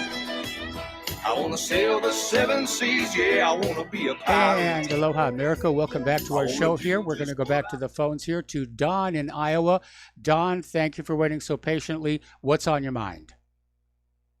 Well, Mike, that movie, the Pentagon Wars, you recommend a lot? Yes. It's on Amazon Prime. Oh, good. All right. Good place to see it then. I saw it, and it was pretty good. I mean, but anybody that's been in the military knows that it's all about there's so much fraud, waste, and abuse. You know that it's no secret. I mean, it's just the way they operate. Everything is. But they did this movie as a comedy, and then it's similar to The War Machine with Brad Pitt. They also did that one as a comedy too. You know, that way they can get the movie made. I think if they tried to do it as a serious drama or as a documentary, it would not. This kind of softens it a little bit by making people laugh. Yes. And I'm waiting for them to come out with the comedy about the USS Liberty, if that's possible. Well, I know that there is an attempt to produce a feature film about the USS Liberty. Obviously, they're having trouble finding funding and distribution. Yeah, that's why they have to make it a comedy instead, if possible. I don't know how they can make that a comedy, but... Yeah, I don't know how they could... that's a pretty serious subject. Pretty serious, yeah. But also The War Machine was pretty serious, too, with Brad Pitt, and he... that's the way those guys are. Every time a new general says, I'm going to win, I'm going to do it my way, and I'm going to win. And no, he's not going to win either. These guys, finally the generals are getting honest there about Afghanistan and saying, hey, nobody's going to win. I think that's what finally, you hear some of the officers say that. And that's why they're finally going to pick up and just get out of Afghanistan. Yep. But as far as the whole thing with Israel, the USS Liberty, I believe that's the key thing. If more people would find out about that. And it's hard for them to believe that because of cognitive dissonance. People don't want to believe that. What do you mean? That's supposed to be our best friend in the world. Everybody says that's what CNN tells us. Is our best ally, our strongest ally, our best friends. You know, they're sleeping. They're all so happy together and everything. But then they blew up some poor sailors that got killed in that thing. Yep. Yeah, I'll let you go, Mike. Thanks. All right, thanks. We're going to switch over to Daniel in British Columbia. Aloha, Daniel. Welcome to the show. What's on your mind? Yeah, aloha, Michael. I wanted to just touch base on something closer to home here. I used to live in a condo complex in West Vancouver, British Columbia, and I had quite a large number of Iranians live there, expatriates. And so I haven't lived there for a while, but my friend still lives there. She just told me lately that a lot of them are having trouble paying their condo fees. They're older and retired. Some of them are, one of them was a retired architect. They still have investments that they rely on. So I guess these sanctions are really having quite an impact on them. I imagine so. Out there. Yeah, they, they're older and I don't know. It just seems kind of sad, this whole situation. It just affects people closer to home. These Iranians, they're really smart, intelligent, they accepted Canadian culture. I mean, these people aren't, they're not walking around with explosives strapped to their back like the media would tell us. Mm-hmm. And as far as Mark from North Carolina, if you're comparing Saudi Arabia to Israel, at least Saudi Arabia doesn't have the Samson option, pointed their nukes at the rest of the world in case they go down. Well, they may have that soon. I mean, they're now in the process of trying to acquire nuclear weapons, and nobody's making a big deal about it. Yeah, that's sad. It's funny because you don't hear the media making a fuss about Pakistan having weapons, nuclear weapons, or India for that matter. Yes. And that seems like more of a hotbed as far as I'm concerned. But and I know a lot of the Riveros Rangers. I hear them a lot of times, almost every day. There's a really good Texas radio station. I know it reaches a lot of people in Dallas. It's called WBAP, and I know they have Chris Salcedo show. He's kind of this conservative, but he's one of these guys that just drools over Netanyahu and you name it. And it would be great if like some of these guys, some of these Rivero Rangers could, phone those guys. It's a little harder to get through. You got to, tell them what you're going to talk about before you phone them up. And they do screen quite a bit. Yes. So you kind of got to sneak it in there and get your point across about, we're just being manipulated by the media. So I'll leave you with that. All right. Well, thanks an awful lot, and thank you for the phone call. And we've got to take another break for commercials, and we'll be back with another phone call after these few words.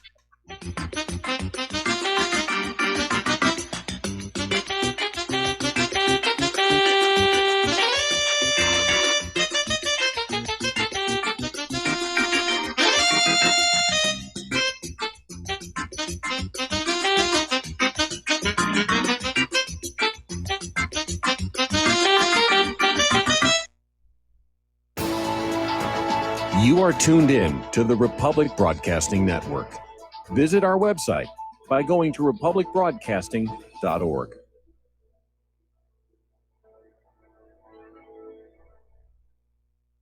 Homeowners, are you in foreclosure, expecting to be served with a foreclosure lawsuit, or suspect your lender has coerced you into an illegal mortgage transaction?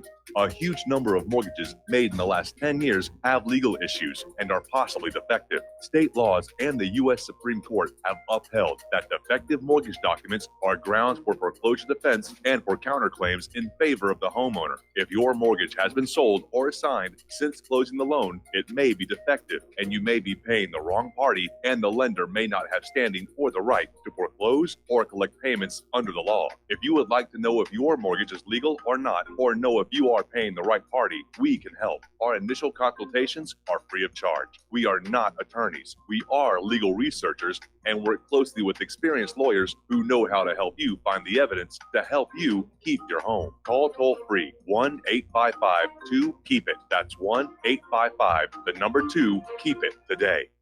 Do you worry a lot? If you're forgetful, nervous, moody, or overwhelmed, chances are you're not protecting yourself from the ravaging effects of stress and anxiety. No matter the cause, ongoing stress and elevated levels of the stress hormone cortisol can rob your memory, your health, your quality of life, and your future. Now you can combat the effects of stress and anxiety while improving your memory and recall at the same time with the dietary supplement Calm and Clever. Studies show that the ingredients in Calm and Clever reduce cortisol by as much as 30% in as little as 1 to 2 weeks and increase your ability to recall facts, names, and numbers in 4 to 12 weeks. Calm and Clever was created by scientist Kurt Hendricks, a principal investigator in 2 NIH-funded on Alzheimer's disease. Try Calm and Clever for 2 months. You'll feel the difference. Call 1-800-758-8746 or go to calmandclever.com.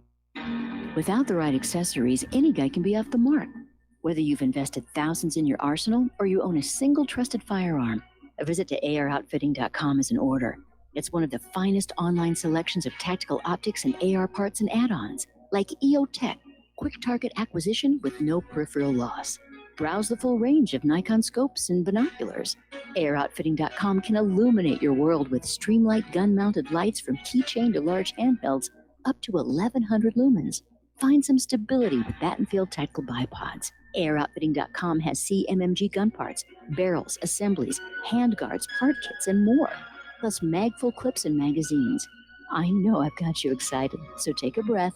Head to AROutfitting.com. The site's super easy to navigate and features a ton of technical info, including links to manuals. We also welcome vendor and manufacturer inquiries. Remember, if you don't see it, we can get it at AROutfitting.com.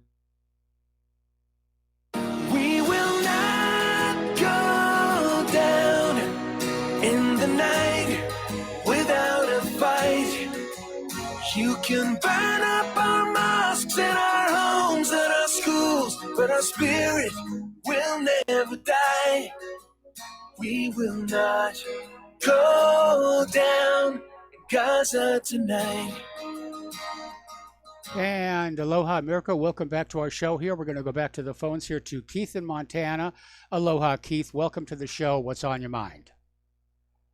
I got 3 things for you, Mike. One's on geography here, but I wanted to say, do you remember, Mike? I can't remember the time that China put its firewall up. Oh, that was years ago. Yeah, right before that, a young blogger over in China had released a video. It was about 9 minutes or 7 or 9 minutes long.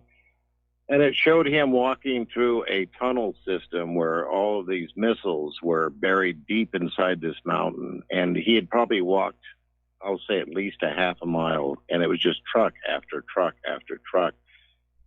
And it's kind of what you'd see over in Russia with these mobile platform carrier type things, you know. Yes. And it reminded me of over in Normandy of how they did 1,000 sorties on the old German subtenders over there, and they still couldn't knock that thing down.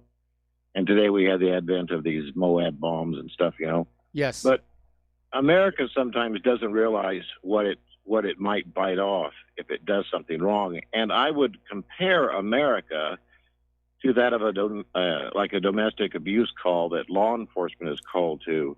And that's where the husband beats the crap, or the woman beats the crap out of whichever mate it is like that. And when it comes time to the arrest, the one that just got beat up says, well, don't arrest, say, him, because I love him. But now they've enacted state laws to make it so that the state takes over and they go ahead and arrest the individual anyway.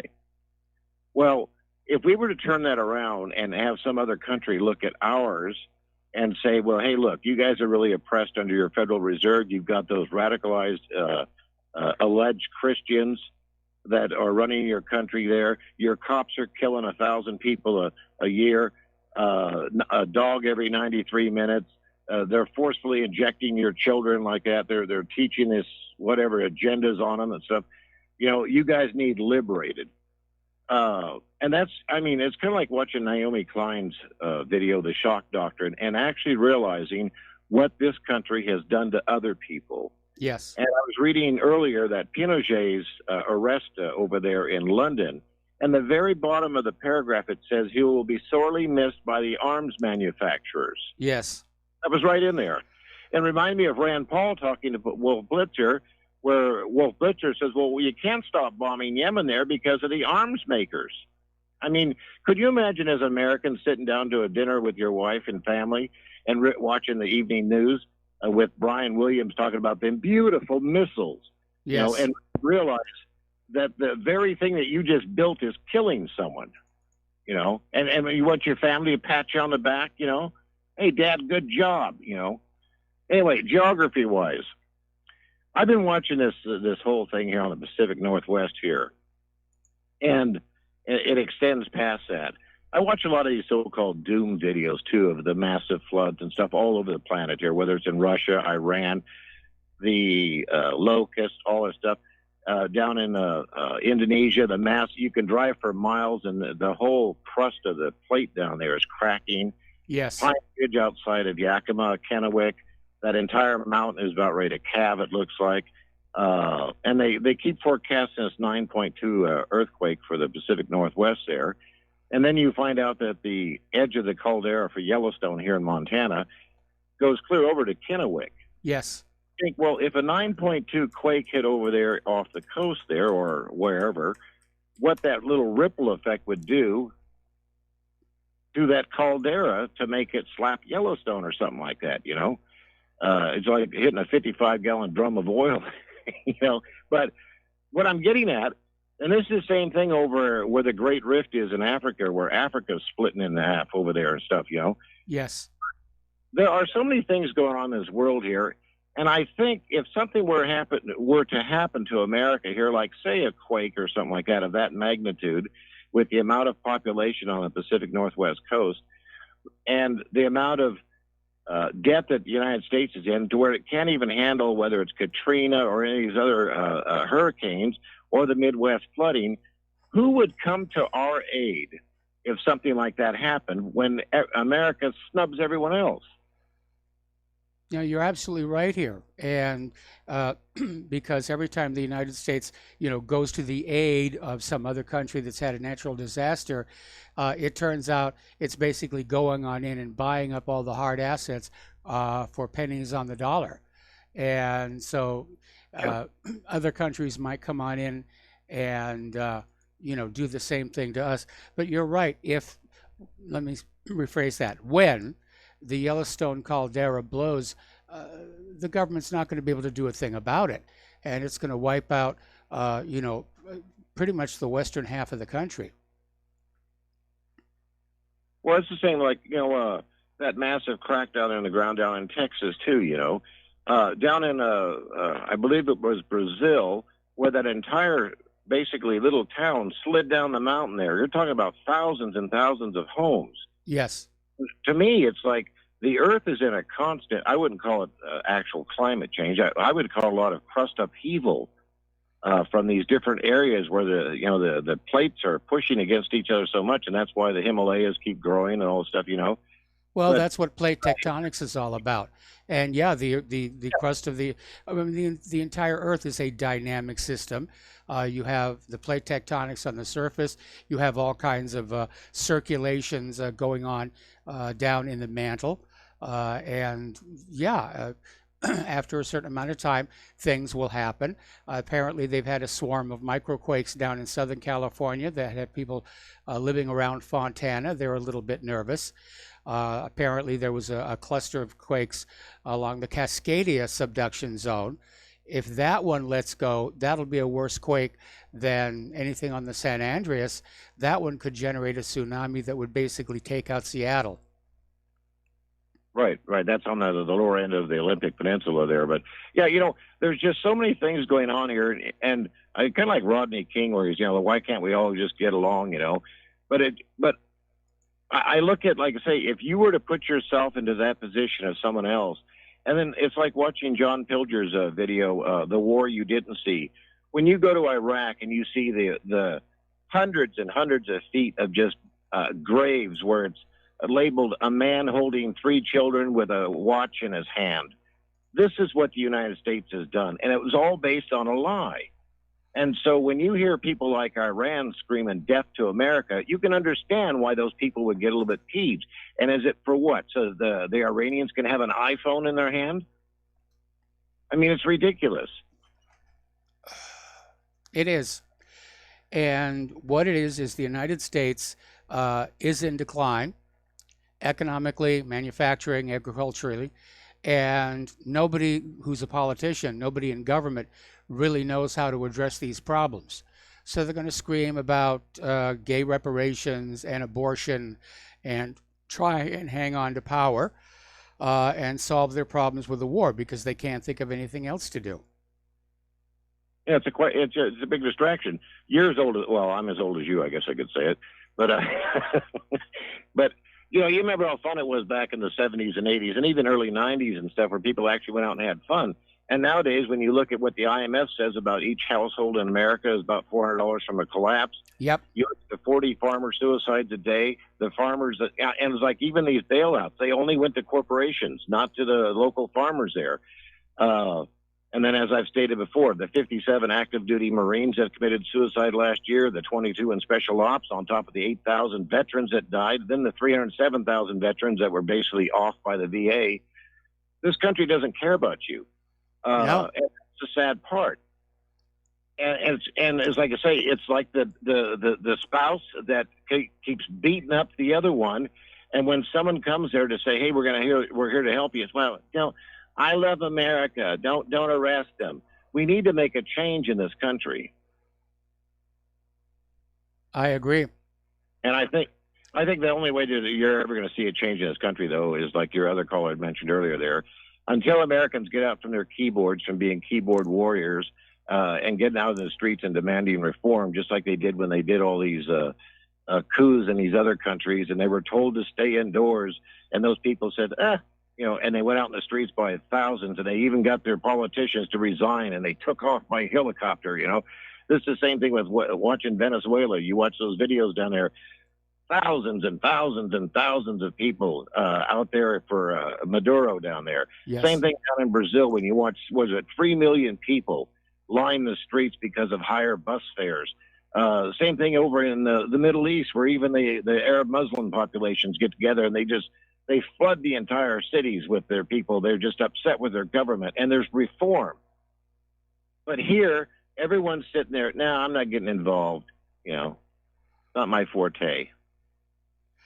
Well, that may change very rapidly, but again, I think we will have a chance to make some changes in this country following one of two possible outcomes.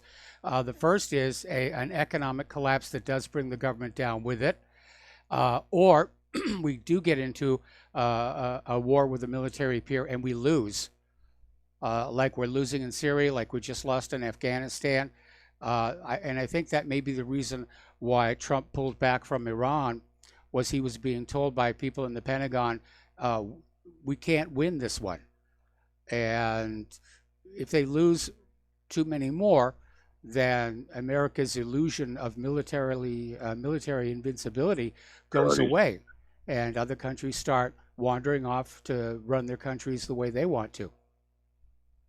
Yeah, I think that's the reason why that NATO did that catfishing program here lately, where they were, checking on.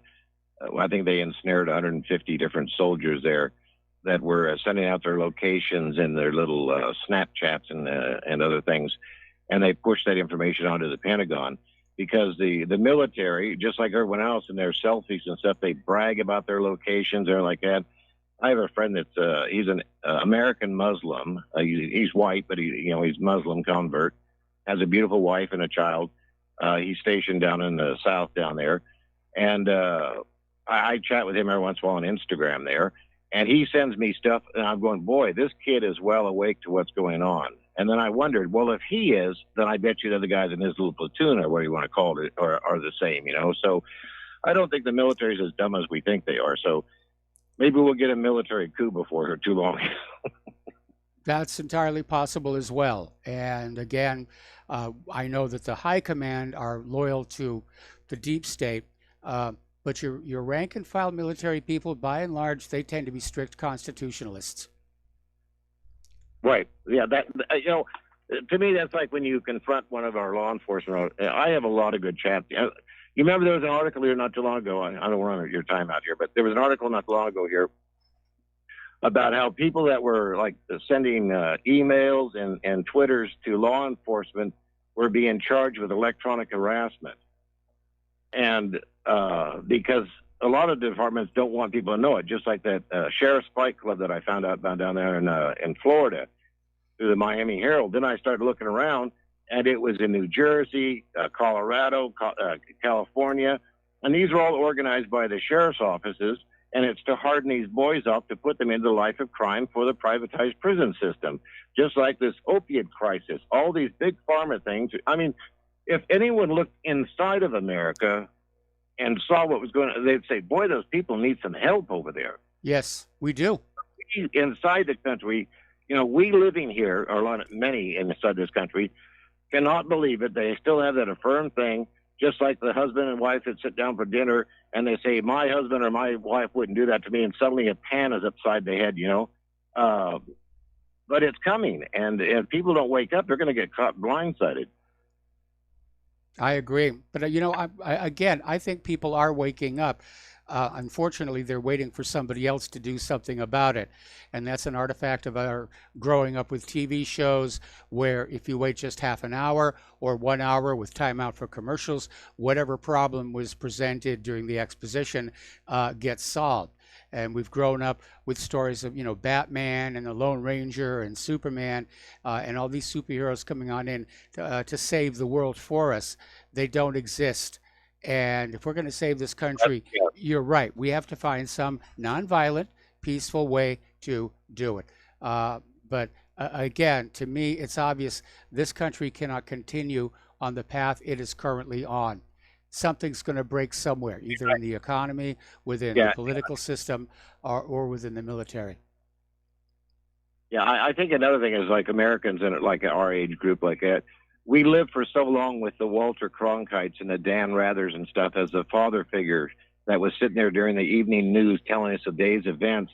And it's only now that we realize that whatever they told us then was a lie. So today, whatever they're telling us is also a lie, Anyway, I'll let you go. Your time's up. So you take care of yourself. My best to Claire, and good luck on your move when you get over here. All right. Thanks an awful lot. We're going to switch over to Al in Canada. Aloha, Al. Welcome to the show. What's on your mind? Hi, Mike. How are you? I was doing some looking into who owns some of these military-industrial complex companies, and the MSM. Yes. All the same people, Mike. Yep. It's all the same people. It's crazy. Raytheon is owned mostly by BlackRock. Fourth largest, Bank of America. Bank of America. Right? Yep.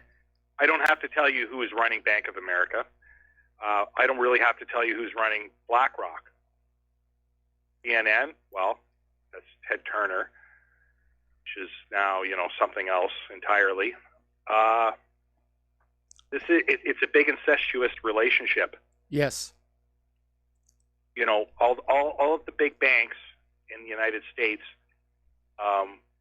they all have their fingers in basically anything that can make any money at all. Like BlackRock, has like $7 trillion out there, or sorry, 6.3 trillion in assets. Yes.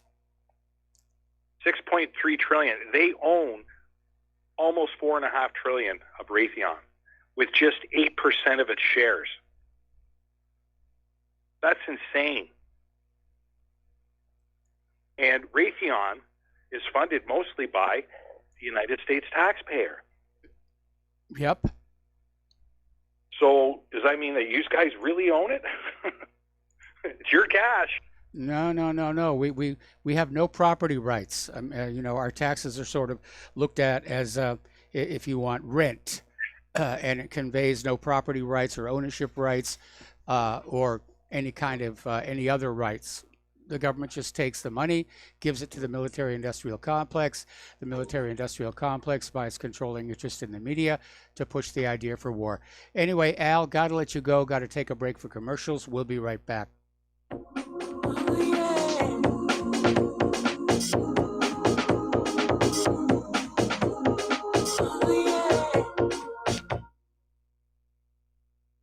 Tired of being lied to by mass media? It's growing more and more apparent today that news is received less and less through standard media outlets. Even with a growing audience every day, RBN is beginning to direct more efforts into social media. Social media and the use of the internet is fast becoming the primary source of people for news, regardless of demographic. RBN has set out to provide some of the best news on the internet through republicbroadcasting.org, and also has begun to use the tools to our advantage by way of social media. Republic Broadcasting is now operating a Facebook page to function as yet another avenue to have our collective voice reach new audiences across not only America, but across the globe as well. The Facebook page features not only news, but also an RBN player to listen to our broadcasts. Get involved by visiting facebook.com/Republic Broadcasting and liking our page and share it with your friends and family, because you can handle the truth. Many people tell us about their experience with Extendivite. Just listen to what Glenn has to say. Prior to taking it, I had diabetic neuropathy. The Extendivite reduced that significantly. Acid reflux was reduced. I had athlete's foot, very severe. Trimmed that down to about 75% dandruff, almost completely gone. I had occipital neuralgia at the base of my skull. I was having migraines, reduced by about 90%. Heart palpitations, my heart would kind of stall out. I would skip a beat. Very uncomfortable. And when walking from downstairs going to sleep, by the time I got to the bedroom, which is just one flight of stairs, my heart was pounding, coming out of my chest. My vision was blurry. This completely solved that problem. Great product. Thanks. Tell us your story. Get Extendivite today. Call 1-877-928-8822 or visit heartdrop.com. Extend your life with Extendivite.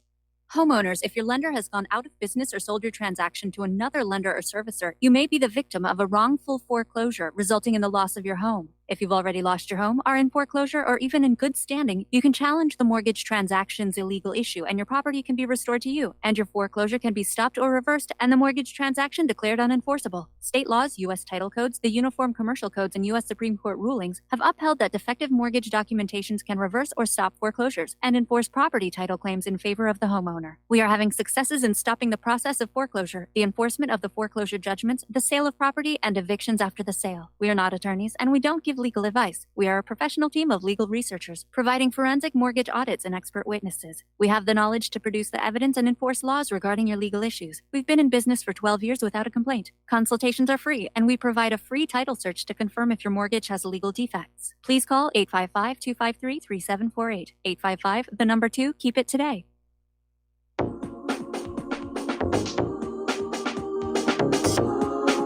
What really happened with your host, Mike Rivero. Join Mike on the air. Call toll-free 800-313-9443. 800-313-9443. And aloha, America. Welcome back to our show here. And I want to back up to Iran here because there are some new developments. And one is that the USS Boxer, which is an amphibious landing ship, has arrived in the Persian Gulf. It's carrying apparently 1,000 Marines, along with various helicopters, vertical takeoff aircraft. So it's basically joining the fray, as it were. The other bit of news that came on through is that, as I mentioned before, Iran knew the U.S. attack was coming. They had been informed by Oman. And the latest story is that Iran contacted the United States and said, if you hit so much as a grain of sand on Iran, we will open fire on U.S. assets in the Gulf, meaning the warships. And that may be, that actually would have been a good reason for Trump to call off the attack. All right, so let's turn to our domestic politics. As you know, we're coming up on the first Democratic debates this week, and everybody is shuffling for positions. And a lot of people are expecting that Tulsi Gabbard is actually going to come off looking very, very good. Meanwhile, de Blasio was stumping around the United States, and he's out there bragging about how he represents 8.6 million people in New York City. But the biggest crowd he could draw was apparently only 15. So we may be approaching the point where some of these Democrats start to drop on out. All right, the House Democrats now want to go after Kellyanne Conway. Representative Elijah Cummings, the House Oversight Chairman, said his committee will push a vote on Wednesday to authorize a subpoena for testimony in connection with Ms. Conway's failure to comply with the Hatch Act and ethics laws. Now, the Hatch Act is a law that prohibits partisan political activity by federal employees. So they're just trying to find somebody they can get to roll on Donald Trump. I mean, here we are almost 2 years into Trump's first term in office, and they can't let it go. They just cannot let it go. Now, yesterday, former Republican South Carolina Representative Trey Gowdy said that his perspective of the special counsel's investigation changed after he saw a transcript of an interaction between the FBI and a Trump campaign associate believed to be George Papadopoulos. And Trey said initially he was supportive of Mueller. He was supportive of the idea to investigate what Russia did. But when he saw the transcript, it changed his perspective. And apparently part of the concern is there are hints that there is a transcript out there that contained exculpatory information for Papadopoulos. And that was withheld. Now, the claim coming from Trey Gowdy, Trump wasn't being given the same intelligence briefings by the FBI as Hillary Clinton was during the 2016 election. Apparently, they were that convinced that Hillary was going to win, and so they were paring back on the briefings for Donald Trump. Okay, there's our music. We've got to take a break for station identification. Back with hour number 3 after these few words.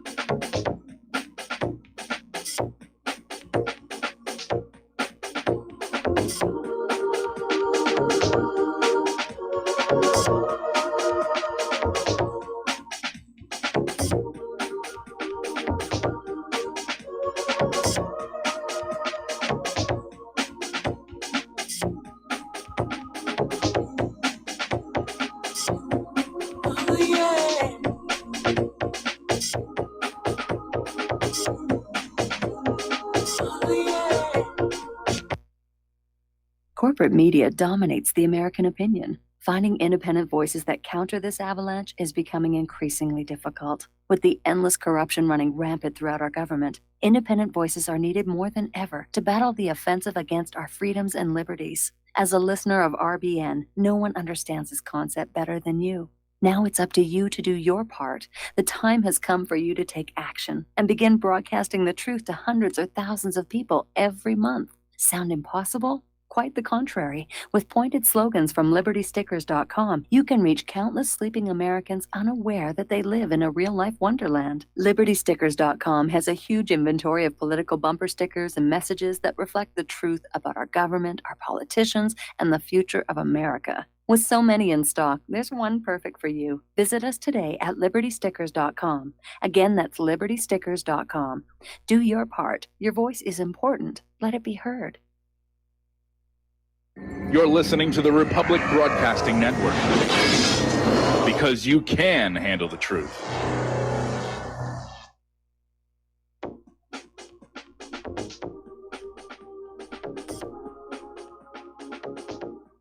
What Really Happened with your host, Mike Rivero. You're listening to the Republic Broadcasting Network, where you'll find out what the Fukushima's going on. And aloha, America. Welcome back to our show, hour number 3. The phone lines are open, 800-313-9443.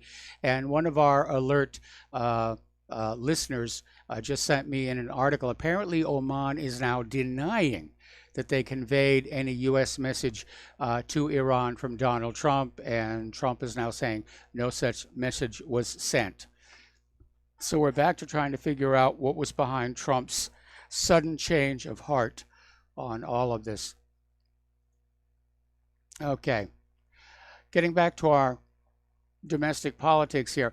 Representative Devin Nunes is now saying that the FBI withheld information from Congress.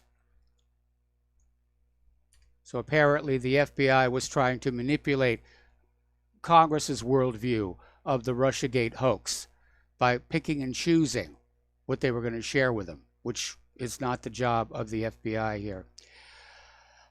All righty, the former president of the Manhattan Young Democrats, Jacob Schwartz, is suing New York City for back pay, claiming he was unfairly compensated for overtime. He's demanding $18,000, claiming that for the 2 years he was working for the city at $66,000 per year, he was usually paid comp time instead of time and a half for overtime, and he wants that money back. Now, this is arrogance. I mean, this guy recently pled guilty to possessing a large trove of child porn on his laptop. And the former Department of Design and Construction employee was arrested in 2017 after police found over 3,000 images of child pornography and 89 videos. Some of the victims were as young as 6 months old. Why is it that people with this kind of sickness seem to get into positions of power and authority? That's what I want. Up in Oregon, things are getting really tense there. Apparently, 11 state Republican senators have fled the state and gone into hiding to prevent voting on this climate change bill. One has actually said, if you show up, come heavily armed. And now apparently some of the local volunteer militias are saying they will protect these Republican senators if and when the police show up to arrest them. So it's a very, very tense situation. I mean, we could see the next civil war break out in Oregon. It's amazing here. Okay, so war is big business for the war business. And apparently Europe is one of the biggest spenders on U.S.-made arms. And apparently the EU accounted for nearly a quarter of the $55 billion in foreign arms sales that the Pentagon's Defense Security Cooperation Agency handled in the 2018 fiscal years. And that included Lockheed Martin and Boeing. And the demand for weapons is growing. Well, of course, you know, the U.S. is pushing the world toward a world war, and people want to have things to fight back with here. Turning to the economic news here, U.S. lawmakers are still out there screaming that Nord Stream 2 is a terrible mistake. It's not a mistake, not for Germany and not for Russia, because the Nord Stream 2 pipeline will run straight through the Baltic Sea, delivering Russian natural gas directly to Germany. And the reason it's opposed by here in the United States of America is because it allows Germany to buy natural gas from Russia, those evil, evil Russian people, for much less than they would have to pay for American liquefied natural gas. So again, it's all about, the money. And I wonder if that Nord Stream 2 pipeline is going to get sabotaged the way those ones up in Syria did. Okay, the United States considers China a strategic adversary, and waging war on China by other means makes reconciling major bilateral differences that much harder. So according to a U.S. Commerce Department's Bureau of Industry and Security document, 143 tech-related Chinese enterprises are now blacklisted from the U.S. market. You can't buy them here. No matter how much you want, they're blacklisted from the U.S. market. And this includes aviation-related products, semiconductors, engineering, as well as other high-tech products and components. So basically, the U.S. position is these enterprises act contrary to the national security or foreign policy interests of the United States. That's basically a cover story. This is the U.S. wanting to get rid of competition for America's companies that are engaged in the same kind of business. Now, their products may be a little more expensive.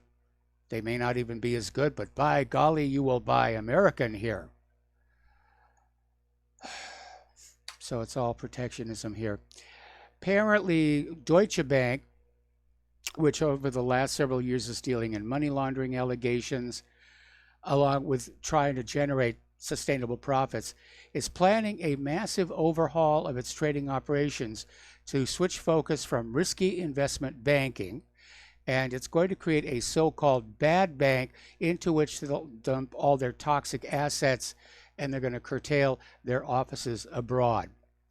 So apparently officials from the Fed quizzed a senior executive from Deutsche over its restructuring. And according to the Financial Times, several people sought to address concerns that the move would affect the German financial behemoth's U.S. operations. One of the insiders pointed to the uncertainty over Deutsche Bank's entire U.S. portfolio. All right, Bernie Sanders, like the other Democratic candidates, is out there on the campaign trail, and he's out there pushing a plan to cancel all $1.6 trillion of student loan debt. How's he going to do that? Well, he wants a new tax on Wall Street speculation. Good luck getting that one through, Bernie. And don't expect any campaign donations from any banks or investment houses. Okay. Apparently, the Immigration and Customs Enforcement raids that were promised by Donald Trump for this week have been called off. Apparently, Nancy Pelosi called Donald Trump saying, you got to call this off, and Trump caved on in. The deportation crackdown is delayed 2 weeks to give Congress a chance to come up with some kind of a plan to fix the immigration system in exchange for amnesty for all the illegals that are already here. And I think I predicted back when Trump was talking about this crackdown and said it's not going to happen. And it isn't. It isn't going to happen at all here. Okay. Now, Alexandria Ocasio-Cortez is calling on her supporters to report sightings of immigration customs enforcement and that they should harbor illegal aliens in their homes.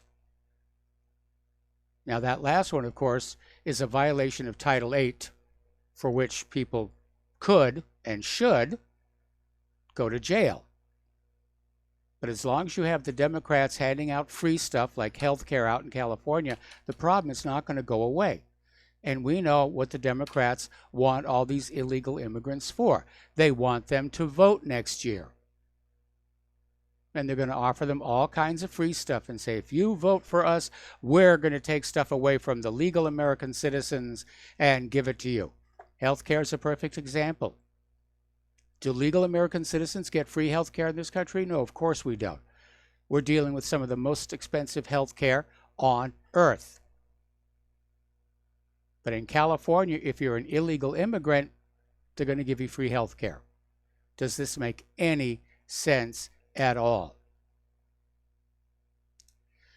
Now, over in Lansing, Michigan, apparently Republican Party headquarters was vandalized, and the words blank ice, first one rhymes with luck, were spray painted on the side of their headquarters. Apparently the graffiti was discovered Saturday evening and reported to police.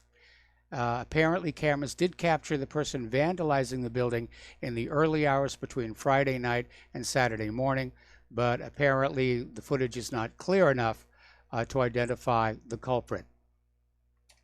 Well, if you're going to have a security camera up there, if you're going to spend the money to put it up there, if you're going to spend the money to have people maintain it and watch it, can't you get a camera that can actually see the faces?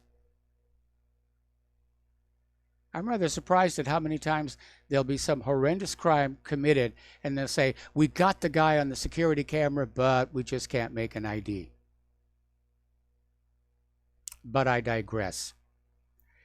Ann Coulter is out there saying that if you look at all the numbers, all the costs associated with the illegal immigrants or the legal immigrants, it turns out that so-called cheap immigrant labor is actually costing quite a bit.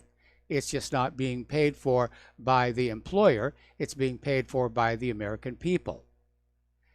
And back in 2017, there was a study by the Federation for American Immigration Reform found that illegal aliens cost the American taxpayer $116 billion with a B every single year.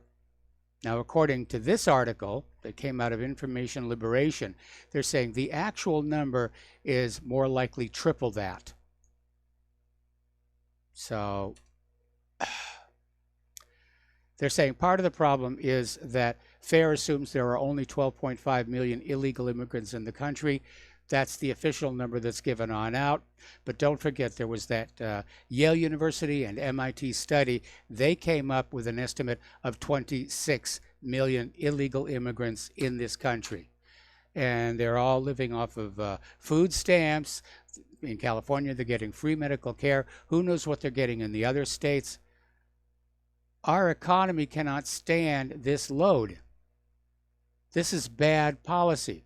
It's bad policy economically. It's bad policy in terms of public health. It's bad policy in terms of crime. It's just utterly insane. Over in Great Britain, because of the recent incremental election, pardon me, people are basically saying Boris Johnson is going to be the next Prime Minister of Great Britain. But apparently there is a Tory plot where MPs are going to basically defect on him and try and do an immediate vote of no confidence. This is being plotted by Jeremy Corbyn, who came in second place in that election. So there's a little bit of a fight for that big seat there. Over 400 pilots have joined a class action lawsuit against Boeing, accusing the company of an unprecedented cover-up of known design flaws in the company's top-selling 737 MAX. And the MAX was first put into service in 2017, has been involved in 2 fatal crashes over the course of a year. The first off the coast of Indonesia in October 2018, the second in Ethiopia. And since those have happened and they've identified what the problem is, more pilots have come forward to say that yes, they've had that sudden pitch up problem as well that they've had to deal with. So this is definitely a known situation. And Boeing took a shortcut. Instead of designing a new plane for that market niche, they took the 737 and they put these larger, more efficient engines on it, but they had to shove them forward, which moved the center of gravity forward. And when the plane is at a high angle of attack, those engine nacelles act like aerodynamic surfaces. And that's what pushes the plane up. And rather than say this is a new aircraft requiring new pilot qualification and simulators, Boeing said, no, you can teach your existing 737 pilots, on an iPad. That's all they're going to need. And then, of course, Boeing took out that angle of attack mismatch alarm, which would have helped avoid those crashes. Instead of being a standard item, it was now an add-on at a cost. And the airlines, trying to save money, took a pass on it. All right. Let's see. Over at my old stomping ground, the Jet Propulsion Laboratory, they take their computer security very, very seriously.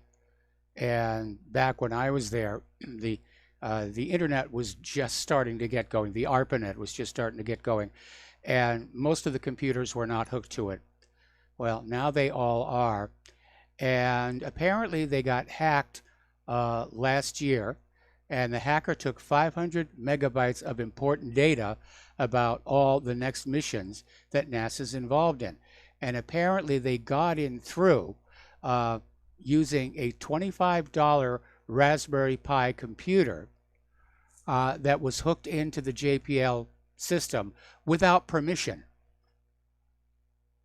A lot of places with a lot of security issues, you're not allowed to just hook stuff in unless you get permission ahead of time.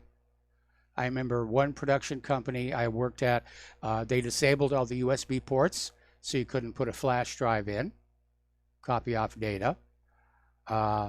And another company I worked at, I wanted to do my own backups of my own work data, and I had to get permission to get this little backup device on there. It was like this super sized drive.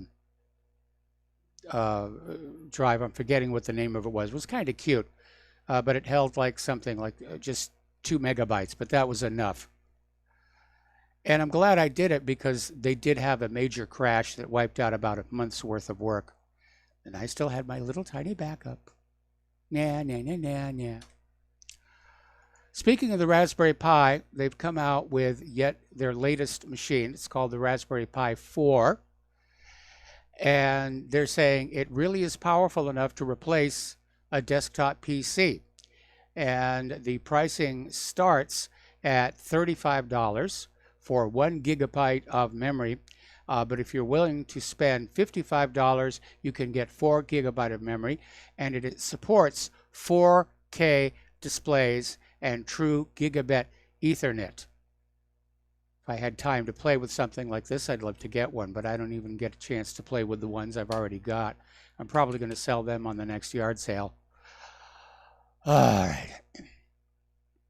I think Claire mentioned this on Friday, but I'm going to mention it again here.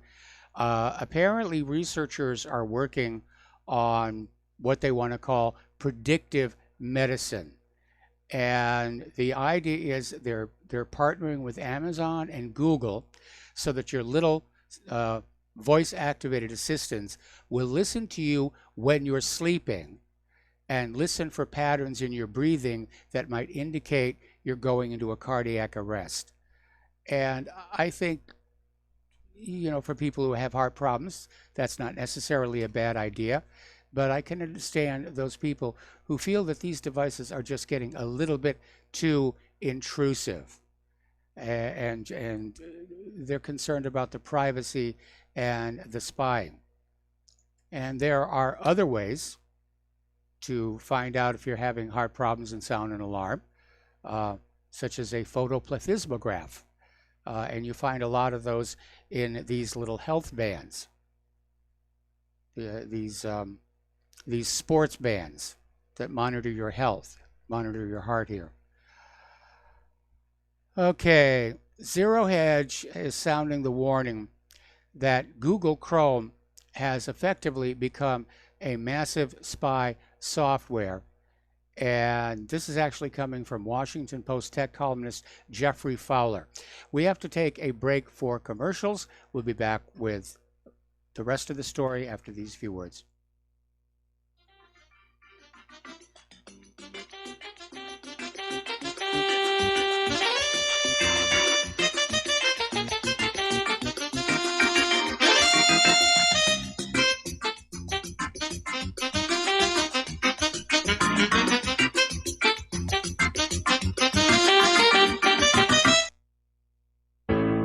The reviews for Extendivite are amazing. Here are some from Amazon. September 2018. Extendivite works in keeping my blood pressure in the normal range. I've been using Extendivite for many years now. May 2018. Great product. I use regularly and I rarely get sick. March 2018. This product has relieved what appeared to be angina pain in my chest and shortness of breath after climbing stairs. I'm quite happy about it. February 2018. My husband, son, and I have been using this product for a few months now, and we have noticed an improvement in our joints and blood pressure. Tell us your story. Get Extendivite today. To order, call 1-877-928-8822. That's 1-877-928-8822 or visit heartdrop.com. Extend your life with Extendovite. Folks, we're living in a world the likes of which we've never perceived any clearer than we do now. The plan for global governance has been in the works for generations and would have likely been achieved by now, but for the fact that the globalists left open their Achilles heel. With all their tools, Federal Reserve System, fiat currency, no child left behind, and then Common Core education introduced to our schools to dumb us down, vaccines, pharmaceuticals to lobotomize us, GMO foods, insertion of compromised or bought and paid for politicians, judges, mainstream media propaganda, all pieced together like a puzzle designed to ultimately bring the world under submission. But with all their strategy, they forgot one thing: knowledge. And knowledge is power. With knowledge, their bombardment is nullified. Folks, with that, as brilliant and knowledgeable as you've become, among the wisest audience of any radio audience in the world, and you are, I want you to take a moment to reflect and ask yourself, how much of that knowledge did I obtain from Republic Broadcasting Network? How high has my consciousness been raised since I've been a listener? How fast am I now able to discriminate truth from fake news by being a Republic Broadcasting listener? How clear am I now able to see the world since I've been listening to RBN? Ask yourselves those questions, folks. Then ask yourself, what is that knowledge worth to me? Like my morning coffee, how would I survive without it? A voice of truth in a sea of lies. Do we not all need to make sure it survives? Like public broadcasting, we are now finding we can only survive with listener support. Censorship, advertisers being attacked, truth itself being attacked. It's the only way through this. We at Republic Broadcasting humbly ask you to become a supporter. Look at your budget and make a determination of what Republic Broadcasting is worth to you and what you can afford on a monthly basis. Go to republicbroadcasting.org and pledge 20, 30, 40, 50, if possible, 100 a month or more if it's affordable. Click the donate button and become a regular monthly donor. Assure both us and yourself that Republic Broadcasting truth will continue to flow like that morning coffee. The network thanks you. What this country is coming to, I sure would like to know. If they don't do something by and by, the rich will live and the poor will die. Doggone, I mean the panic is on. Can't get no way, can't draw no pay. Unemployment getting And aloha America, welcome back to our show here. And we're talking about, well, first of all, let's get back to Republic Broadcasting. because they really do need your support. We're just hanging on here by our fingernails. And just imagine what happens if we're forced to go away, especially at this time when we're hovering at the end. Well, I think we're already in the world war. It just hasn't gone nuclear yet. But Republic Broadcasting does need your support. And the postal address to send a check, money order, or if you prefer, anonymity cash, is Republic Broadcasting Network, 2251 Double Creek Drive, number 302, Round Rock, Texas, 78664. The phone number where you can pledge to be a recurring subscriber or make a credit card or debit card donation is 800-724-2719, extension 1 during business hours, extension 3 at all other times. And the network really does thank you for everybody who's already donated. And by the way, there is no such thing as too small a donation. You know, I've gotten envelopes with just $1 in them, and that's fine. I'm very thankful for that. Every little bit helps here. So we're talking about the Chrome web browser, and apparently over at the Washington Post, their tech columnist Jeffrey Fowler spent a week analyzing the browser and said it really does look like surveillance software. Fowler himself has now switched to Firefox because of its default privacy settings and says it was easier than one might imagine. So basically his tests of Chrome versus Firefox unearthed a personal data caper of absurd proportions. In a week of web surfing on the desktop, he discovered 11,189 requests for tracker cookies that Chrome would have ushered right onto the computer, but were automatically blocked by Firefox. Now, these little cookie files are the hooks that data firms, including Google itself, use to follow what websites you visit so they can build profiles of your interests, income, and personality. Yep, going to switch over to Firefox. There's just way too much spying going on us here. Now, over at Project Veritas, and as of the last time I checked, their server has been knocked off the net. But they came on out with a new video from a whistleblower inside Google, blowing the whistle, saying that Google will be using artificial intelligence on their algorithms to basically prevent, quote, the next Trump situation, end quote, in the 2020 election. And so this whistleblower has come on out and saying that Google was doing this in 2016, and they're getting ready to do it again in 2020. Now, that's interference in an election. And no, it's not Russia. But it's still interference in the election. Over at Facebook, they have lost 15 million U.S. users in the past 2 years. This is according to Edison research data published last week. And the decline is sharpest among the younger users. Now, maybe that's because they're going off and playing more computer games, or maybe the up-and-coming generation is a little less narcissistic than the median Facebook user. But Facebook is definitely losing a lot of their users here. Over at Walmart, they're getting ready to use an artificially intelligent camera to track checkout theft. And basically, these are focused on the self-checkouts. And the idea is apparently there's a big problem with people using the self-checkout who will slip some things past the scanner. Now, I won't use those self-checkouts because it takes away somebody's job. And the fact that there is a problem with shoppers skipping the scanner on certain items tells us this was a bad move to begin with. So rather than go back to using human checkers, well, they're going to have AI cameras that will catch these miscreants when they're stealing things.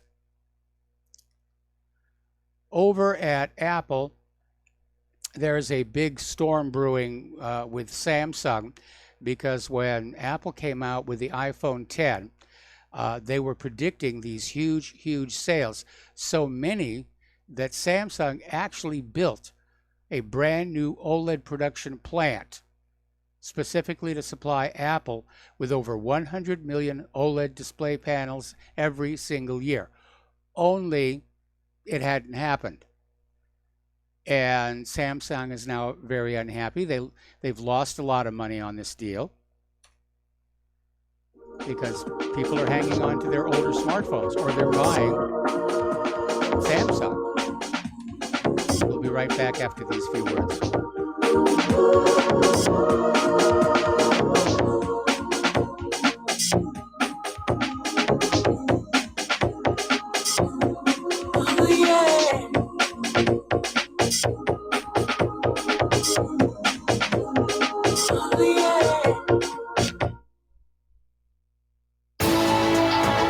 You are tuned in to the Republic Broadcasting Network. Visit our website by going to republicbroadcasting.org.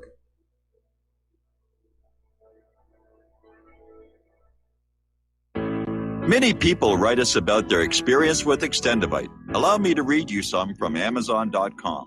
This product is superb. I have been taking it for about a year now, and I can feel my cardiovascular system run like a Swiss watch. I definitely recommend this product for anyone that has high cholesterol, high blood pressure, and heart palpitations, A+. It's potent, but it works. I have been waking up for the past 3 years with numb hands, and a week into using Extendivite, my numb hands seem to have cleared up. My circulation was off, and now it's back on track. So I'm happy. I feel so energized, and I have my husband on it now. My mother-in-law has cholesterol problems, so I bought her a bottle as well. Thank you so much. Love the product. Tell us your story. Get Extendivite today. Call 1-877-928-8822 or visit heartdrop.com. Extend your life with Extendivite. Tired of being lied to by mass media? It's growing more and more apparent today that news is received less and less through standard media outlets. Even with a growing audience every day, RBN is beginning to direct more efforts into social media. Social media and the use of the internet is fast becoming the primary source of people for news, regardless of demographic. RBN has set out to provide some of the best news on the internet through republicbroadcasting.org, and also has begun to use the tools to our advantage by way of social media. Republic Broadcasting is now operating a Facebook page to function as yet another avenue to have our collective voice reach new audiences across not only America, but across the globe as well. The Facebook page features not only news, but also an RBN player to listen to our broadcasts. Get involved by visiting facebook.com/Republic Broadcasting and liking our page and share it with your friends and family, because you can handle the truth. Don't regret growing old. It's a privilege denied to many. Heart disease is taking our youth from us. Young people in their 30s, 40s, 50s, and beyond are dying needlessly. One of the hardest messages I've ever had to deliver is to convince people that something natural like Extendivite should be taken as a preventative measure. I'm sure you heard an ounce of prevention is worth a pound of cure. Extendivite is that ounce. Take Extendivite for 1 year and see what your doctor has to say and how much better you feel. Herbs take time to address the problem. It took years of life to have a problem. Give Extendivite 1 year to fix the problem. Don't wait until it's too late. Call 1-877-928-8822 or visit heartdrop.com or visit us on Amazon. Extend your life with Extendivite. Some are maxed out all their credit cards. Some are working 2 jobs and living in cars. Minimum wage won't pay for a roof, won't pay for a drink. If you gotta have proof, just try it yourself, Mr. CEO. See how far $5.15 an hour will go. Take a part-time job at one of your stores. I bet you can't make it here anymore. And aloha, America. Welcome back to our show here, and we're talking about the world of computers. Apparently, I mean, Baltimore just had that huge mess. They're still dealing with the aftermath from that.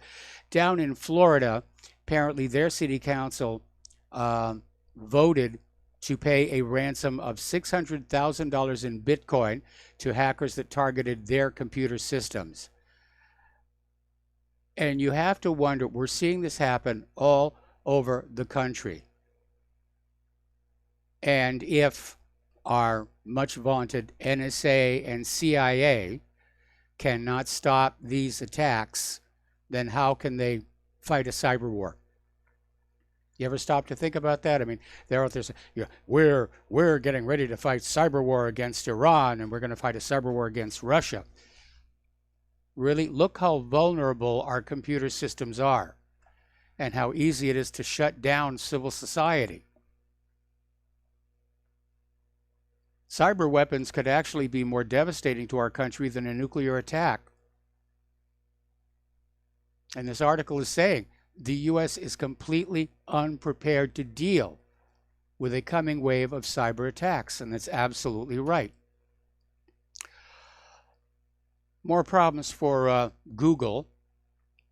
Apparently, there was this 2-year study that discovered 2,040 malware-laden counterfeit apps in the Android App Store Google Play. This was done by researchers from the University of Sydney and Ciro's Data61. They investigated more than 1 million apps available on Google Play and discovered a huge number impersonated popular games and contained malware. Other fake apps were malware-free but requested dangerous data access permission. Pardon me. Games Temple Run, Free Flow, and Hill Climb Racing were among those most commonly counterfeited. Now, my perception is that Apple's Apple Store is a little bit more careful in terms of letting malware get through, but then we don't really know here. Now, here's an interesting story. Apparently, there was this school, Redham House, and apparently for the last 5 years, they used e-textbooks on iPads, and they were actually hearing from the students that they preferred books over the screens. The teachers said the iPads were distracting and actually did not do anything to strengthen student skills in technology. And so as a result, in this one school in Sydney, Australia, they've basically given the e-book the boot, and they're going back to paper textbooks. And I think that probably is actually going to work out very well for them. I know we live in this computer age, and everybody thinks computers are great, but we don't have to computerize absolutely everything. I don't need a computer in my coffee maker. Anyway, up in Toronto, there was this project that started in October 2012, and it was basically investigating child pornography.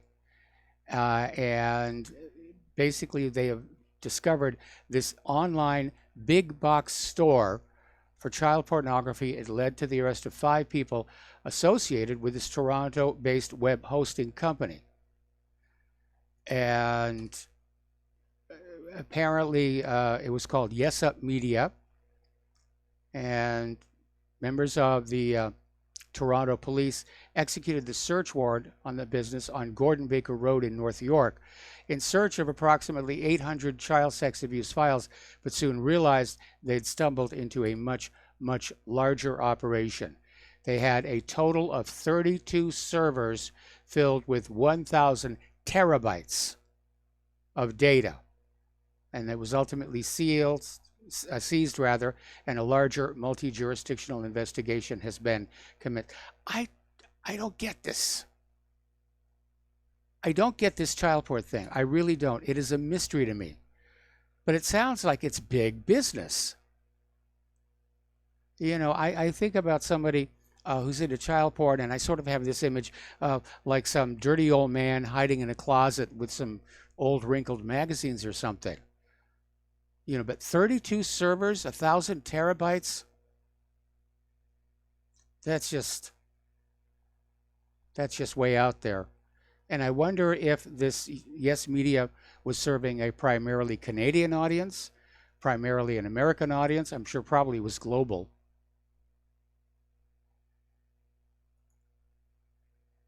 Man, oh man. Okay, Mozilla has released Firefox 6.7.0.4 to fix another zero-day exploit that has been discovered. This one is already being exploited out there in the wild. So if you're using Mozilla, you need to upgrade that immediately here.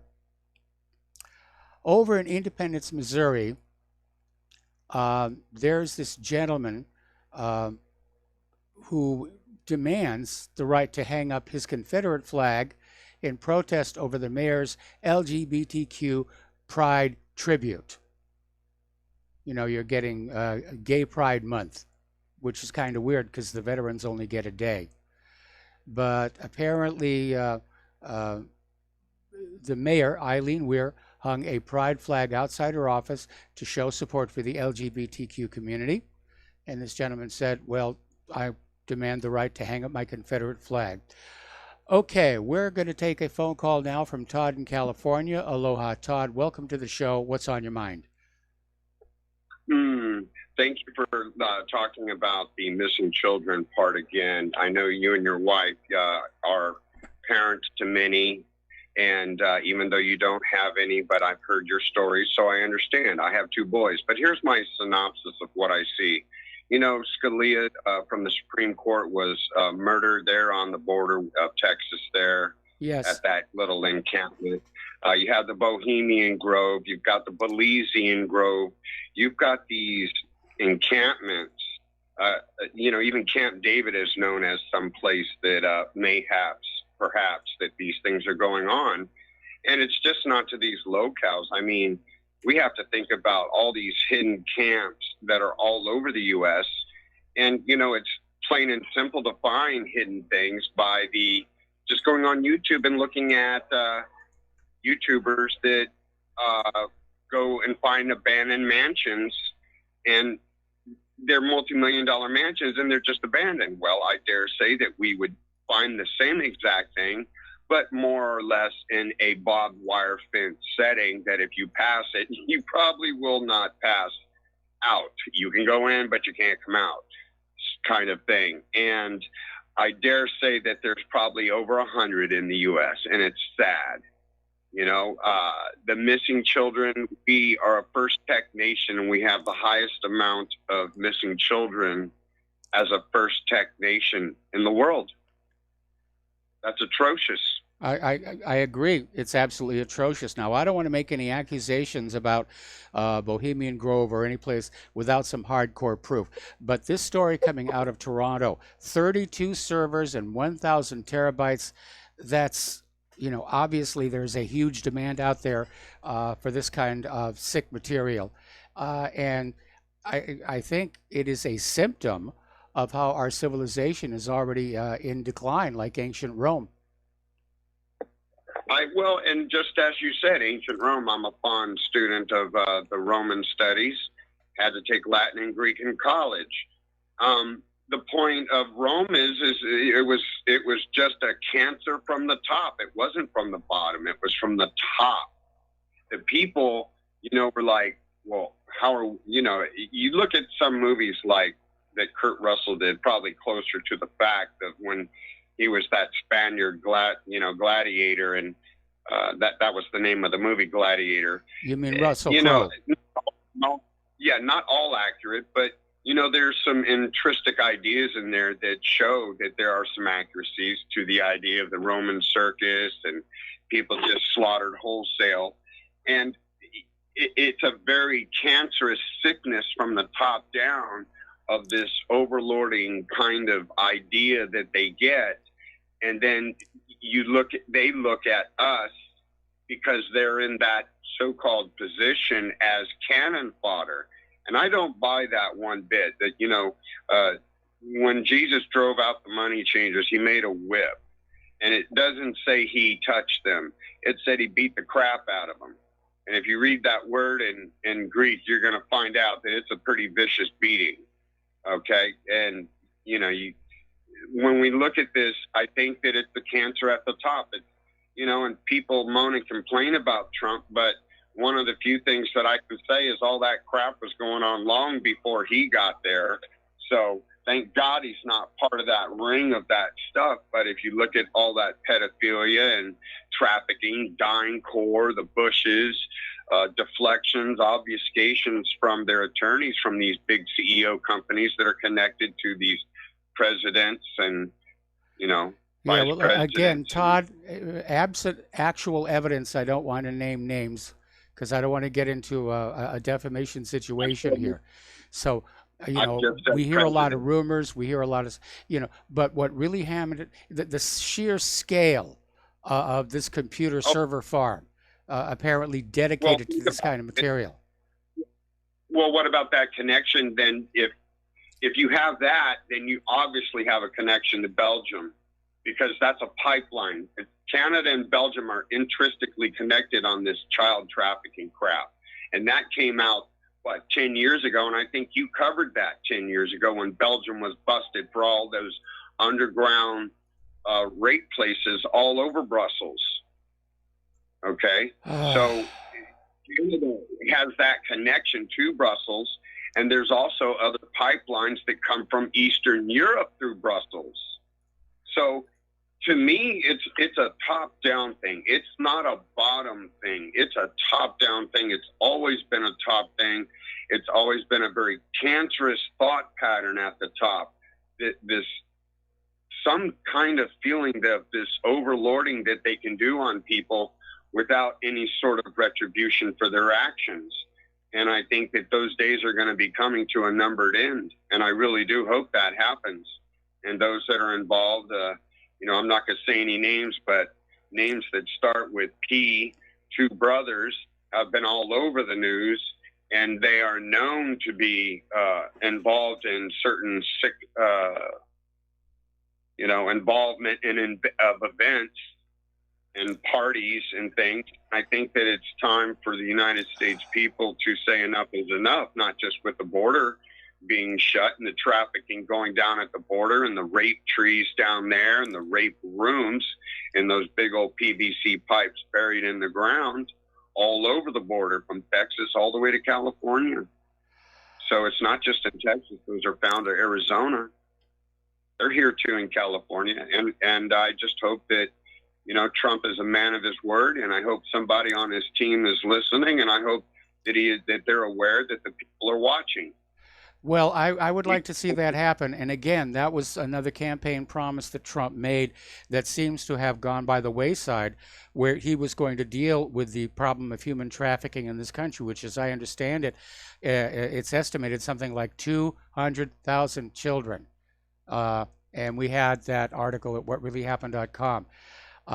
But for me, it is a very, shall I say, disappointing sign of human nature that adults would relate to children on this kind of a level. And maybe it's because I'm a frustrated daddy, but my attitude is... It's egregious. I'm agreeing with you 100,000%. Hey, thank you for taking my call. I hope you and your wife have a wonderful day. I'll take any other things that we kind of hit up on. Maybe you want to hit up on, you know, listen offline. But I think that the children... You know, I don't even buy the teachers anymore when they say it's for the children. It's not. You know, there's just too much deflection and obfuscation. And I'm with you. You know, some arrests need to happen. And, Mike, I just hope that, you know, I hope some money comes my way as some things are happening. And then I can deflect some money to you so that maybe it'll help you out a little bit. But I hope other people that are listening can do the same. Hey, also on YouTube, just one little thought. Can you put up the chat? I love watching the chat. There's more information flying through that thing when you had it up before. And, you know, it's just interesting when people are connecting in there and connecting the dots. Well, that was a different system. And I'll go back and see if I can enable it. The reason I disabled it was because we were getting trolled so much, and because it's just me in this room. There's only so much I can do during the show. So being able to monitor the chat and slap down the trolls was just a little too much. There's only so much, Michael, to go around. All right, Todd, we're going to let you go. Thank you very much for the phone call. And again,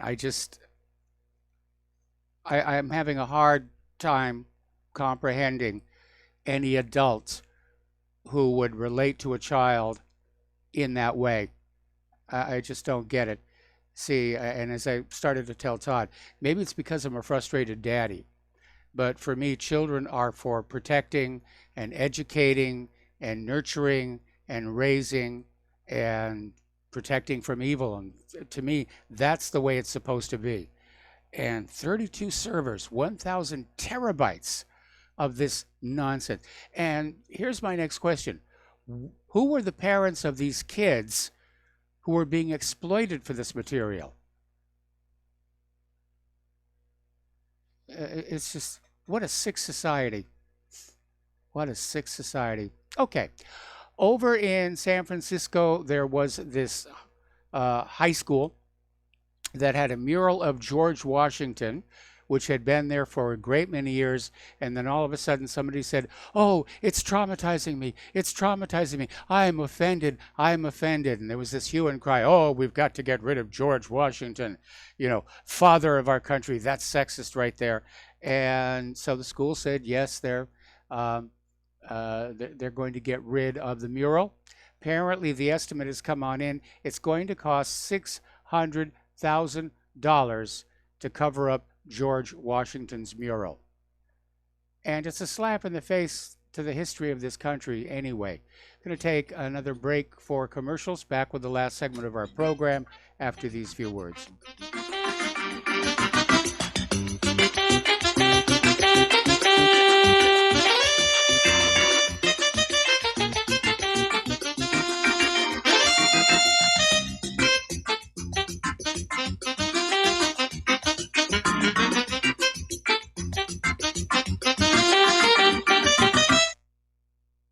Homeowners, if your lender has gone out of business or sold your transaction to another lender or servicer, you may be the victim of a wrongful foreclosure, resulting in the loss of your home. If you've already lost your home, are in foreclosure, or even in good standing, you can challenge the mortgage transaction's illegal issue, and your property can be restored to you, and your foreclosure can be stopped or reversed, and the mortgage transaction declared unenforceable. State laws, U.S. title codes, the Uniform Commercial Codes, and U.S. Supreme Court rulings have upheld that defective mortgage documentations can reverse or stop foreclosures and enforce property title claims in favor of the homeowner. We are having successes in stopping the process of foreclosure, the enforcement of the foreclosure judgments, the sale of property, and evictions after the sale. We are not attorneys, and we don't give legal advice. We are a professional team of legal researchers, providing forensic mortgage audits and expert witnesses. We have the knowledge to produce the evidence and enforce laws regarding your legal issues. We've been in business for 12 years without a complaint. Consultations are free, and we provide a free title search to confirm if your mortgage has legal defects. Please call 855-253-3748. 855, 2, keep it today.